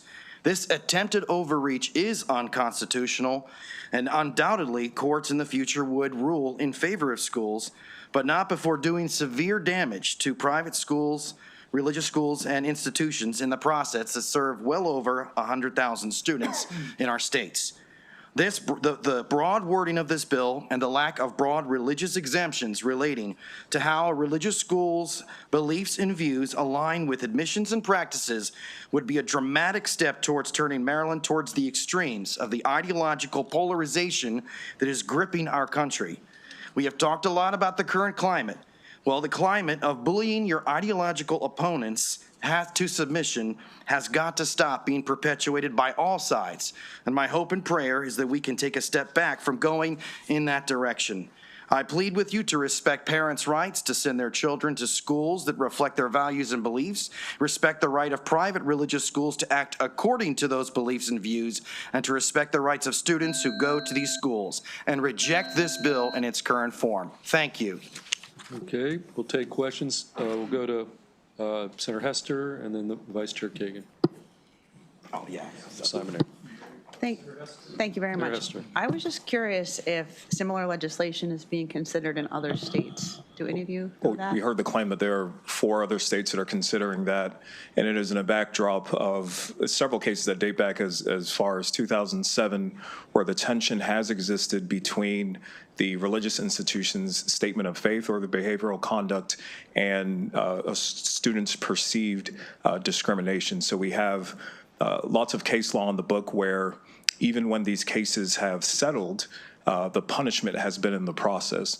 And so, yes, if there are other states considering it, a law like this, they're doing so in opposition to really what the Supreme Court has said, and it would only lead in those states, as it will in this state, to excessive litigation where schools are forced to justify their very religious creed. But you don't know, do you know the other 4 states that are considering? It was mentioned by the other side. Okay. I'll follow up with them. Thank you. Okay, Vice Chair Kagan. Thank you, Mr. Chair. I'm going to direct this to Mr. Alexander. Yes, ma'am. There are a lot of witnesses, so I'm just going to ask that you abbreviate if you can, and that's why only you. The proponents gave data that the U.S. Department of Education's Office of Civil Rights has placed more than half of their staff on administrative leave, closed 7 of its 12 offices, and reassigned the caseloads to the 5 open offices. In your testimony, I was taught when I was first elected, the first question is there a problem? And I say this with my team all the time, is there a problem? Is there a solution? And then the third question is this the right solution? Then is it affordable? Is it politically viable? Is it all bad?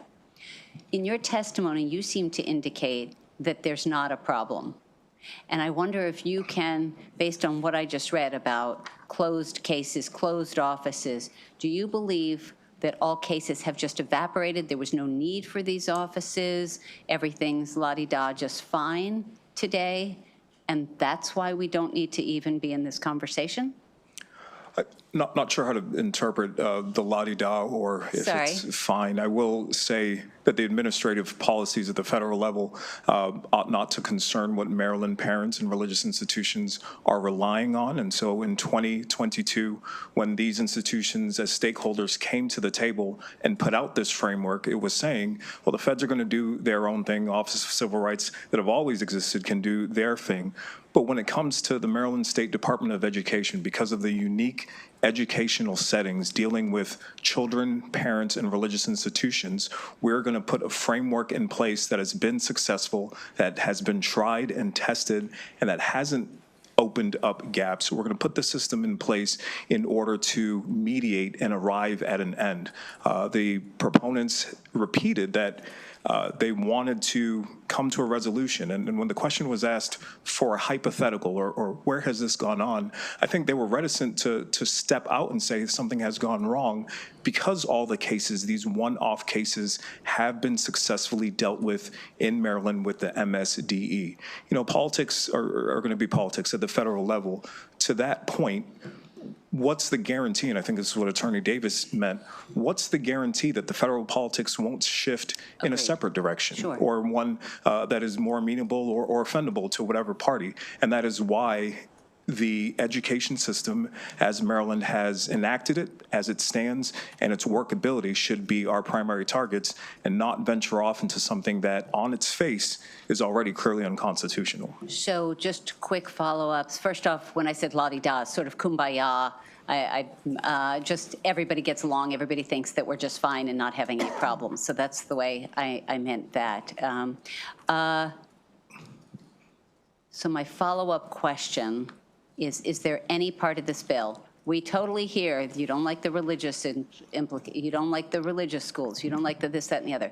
Is there any part of this that you think has merit and it's worth consideration, Yeah, seeing that it has already yeah. passed the House and it is now in the possession of the Senate committee. I think Senator Mary Washington did an excellent job pointing to page 5, and I'll just read what she says. It is the policy of the state that all individuals should have equal opportunity for education. That is meritorious. That is consistent with the United States Constitution, our principles. That's consistent here with Maryland. And in light of that, there are different spheres of education. There's the public education that is established by the state, paid for by taxpayers, and the Supreme Court in Pierce versus Society of Sisters has clearly said that comparable to that education is the parent's right to seek religious instruction for their children, or a homeschooling right for their children. And so that is clear within the history of the United States. That's undisputed. The only good part of this bill is the one that says it is the policy of the state that individuals shall have equal opportunity for education. What this bill does is takes that lip service and says, only if the religious institution abides by these 13 different non-discrimination categories, only if you have enough money to beat back against these lawsuits, only if you are willing to change your statement of faith in order to accommodate an ever-growing list of dignity harms. And so that only if takes away what is otherwise a good statement, and where we stand now, a good position in the state. Thank you, Mr. Alexander. Okay, let's go. We're going to go Senator Simon-Ayer and then Senator Carozza. Why don't you have the last question on this panel? I think we've explored the various, they frame these issues. Okay, Senator Simon-Ayer and then Senator Carozza. Thank you, Mr. Chair. A lot of information out there. I haven't read all the testimony yet. I've heard the proponents and the opponents. One thing I heard was there's no floodgate of litigation coming. And I would just say to our committee, we need to tread carefully on that, because I think it was a statute of limitations on sexual assault. And now the state is liable for potentially billions of dollars. And this I think is going towards the private sector, correct? It's not going towards state, or is that part of the state as well? It's both. It's implications for both. Okay, but my question is, I'm trying to get the scope and the tension of the religious exemption. You know, I've heard the proponents, and they said this is what it does, and I've heard some of you, especially you, the lady in the middle. Can you expound on that with that? You can pick one person, but just I want to understand that. What is the scope of it? And then secondly, is there an amendment that you could offer to bring in your concerns? And have you been approached by the proponents as far as, are they willing to work with you on that? Here, why don't we pick, who's most qualified to answer that? Okay, I think that just pick one. The scope of the religious exemption reference that's been made. Well, Come on. I don't mean to put the pressure on Yeah, you, but she brought it up, so Okay, I want to, okay. maybe she's the best. Well, I thought it was a pertinent question as to what this subtitle and bill would not apply to. And there are 13 classifications listed. 3 of them would fall into what you would not apply, what the bill would not apply to. And specifically, it is sex, religion, and disability. So what that means is that the remaining 10 classifications, if a school were to violate those, they would be subject to punitive damages. And those 10 include sexual orientation and gender identity. So there's a distinction made between religion, sexual orientation, and gender identity, which means that a school, in accordance with their sincerely held religious beliefs, if they were to operate separate bathrooms, boys and girls, separate locker rooms, or anything along those lines, they would be in violation of this bill. And that's why this bill is so broad and also unconstitutional. Okay, so The last part, you have follow-up? Have you reached out to the proponents of this, or have they reached out to you, or have you any workable room on this? We've not heard one word from any of the proponents of this bill. None of us. Yeah, I should also say that in the Muslim community, I mean, when we heard about this, I got a million different people reaching out to me saying, have you heard about it? No one seems to have been approached in the Muslim community about this bill. And it's supposed to be protecting people on the basis of religious discrimination. It's very strange. Okay, Senator Carozza, you're going to play cleanup on this. Thank you, Mr. Chair. My question is for Mr. Trimbath. You mentioned with the Maryland Family Institute that you have, you represent some of the schools. And I want to now take this out of the legal realm, and I want to put it, go right to these schools, the non-public faith-based schools. If you are a principal or one of the leaders in one of those schools, and this legislation, you know, has been introduced and went into effect, what are you facing as that principal to continue to operate your school in a successful way tied to your mission? I'm adding a huge weight on my shoulder. Every student that walks in that door means the bottom line is met or not met in that school. We've sent all of our kids to private school. We represent a lot of Christian school associations. We've met with them. This could be crushing to them because of the prospect of legal cost. Some of the more established schools, I mean, Baltimore has a wonderful tradition of private education stretching back hundreds of years. These are small Christian schools where 50 grand could sink you. And so that's what they're looking at. How do I survive under this regime? How do I survive? Thank you. Okay, any additional questions? Okay, seeing none, thank you to this panel. We do have one final witness, actually, Sam Mathias from the Maryland Association of Boards of Education, MABE, will be the final witness on this bill. Mr. Mathias, why don't you come on up? And you're signed up purely for information purposes only. And so whenever you're ready, you can begin. Thank you, Chair Feldman. Sam Mathias for the Maryland Association of Boards of Education. And for the record, I love civil rights. They are the reason I went to law school and a lot of my career choices through now. Want to mention that this bill has not been sufficiently scrutinized. I really appreciate this committee's scrutiny today. I think for the first time that it's been scrutinized, I strongly encourage the committee to read MABE's full testimony. It was long, I admit, but this bill does need significant work. The central issue that I'll address has been mentioned by a few of you, but it's that this bill does create new individual rights to civil action against school systems for alleged discrimination, including individual rights for civil action for disparate impact claims across broad categories. That is a significant expansion beyond any historical federal and state practice across any federal administration. Civil rights enforcement in education has relied on administrative and not judicial enforcement processes. Administrative processes such as OCR or such as MSDE are prospective and remedial, not punitive, and are designed to address complex, evolving conditions in schools. As drafted, page 8, lines 16 through 19 of this bill would substantially increase litigation exposure for public schools, and I would respectfully submit that that provision should be removed. I appreciate the commission's willingness. We have had a conversation with the commission. They have a willingness to carve out IDEA complaints. Someone had mentioned that this bill doesn't touch IDEA or IEP disputes. It's in the bill, in the definition of disability, but that's only one part of our broader concern. Even with that amendment, the bill creates that private right of action, and creating that private right of action for disparate impact cases, which doesn't exist at the federal level, never did, doesn't exist at the state level, is a floodgate to individual challenges to school discipline policies, to a program placement, resource allocation. If you reframe it as a discrimination practice, you have a claim, and just wanted to say that, and thank you very much. Okay, any questions for Mr. Mathias? Senator Harris.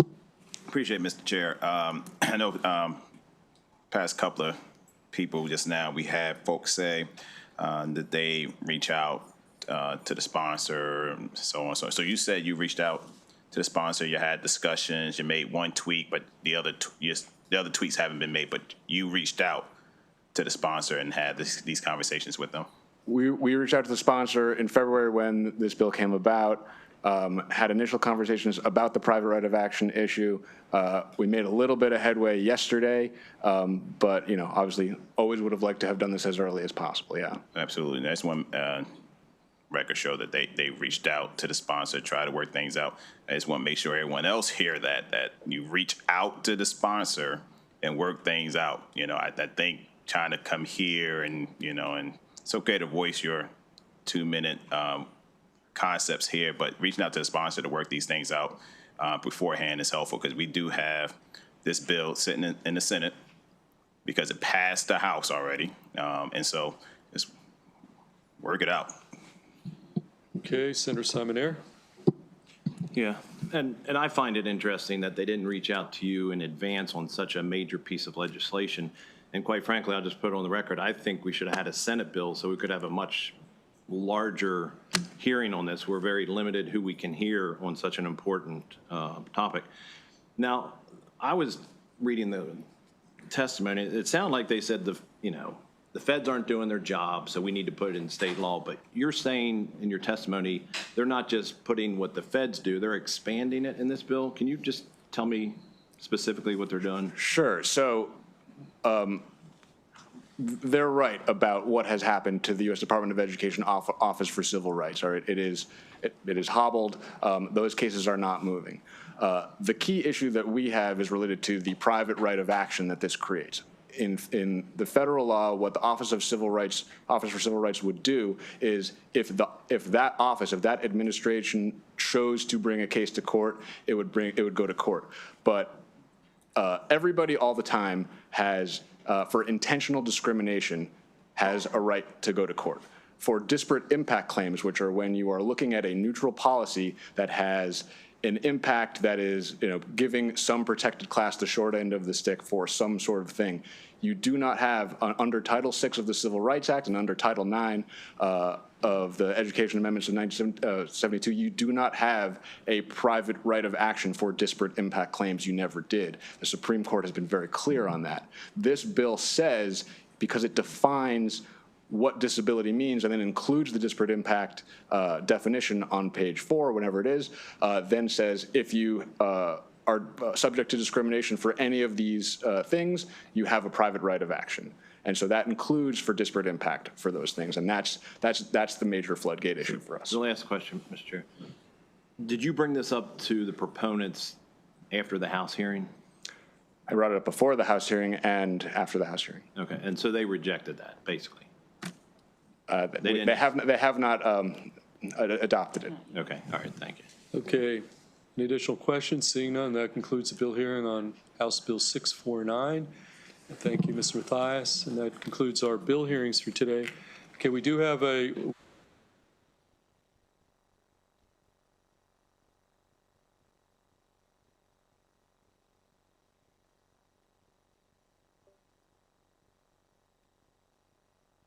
and when you and Sarah Watson come back,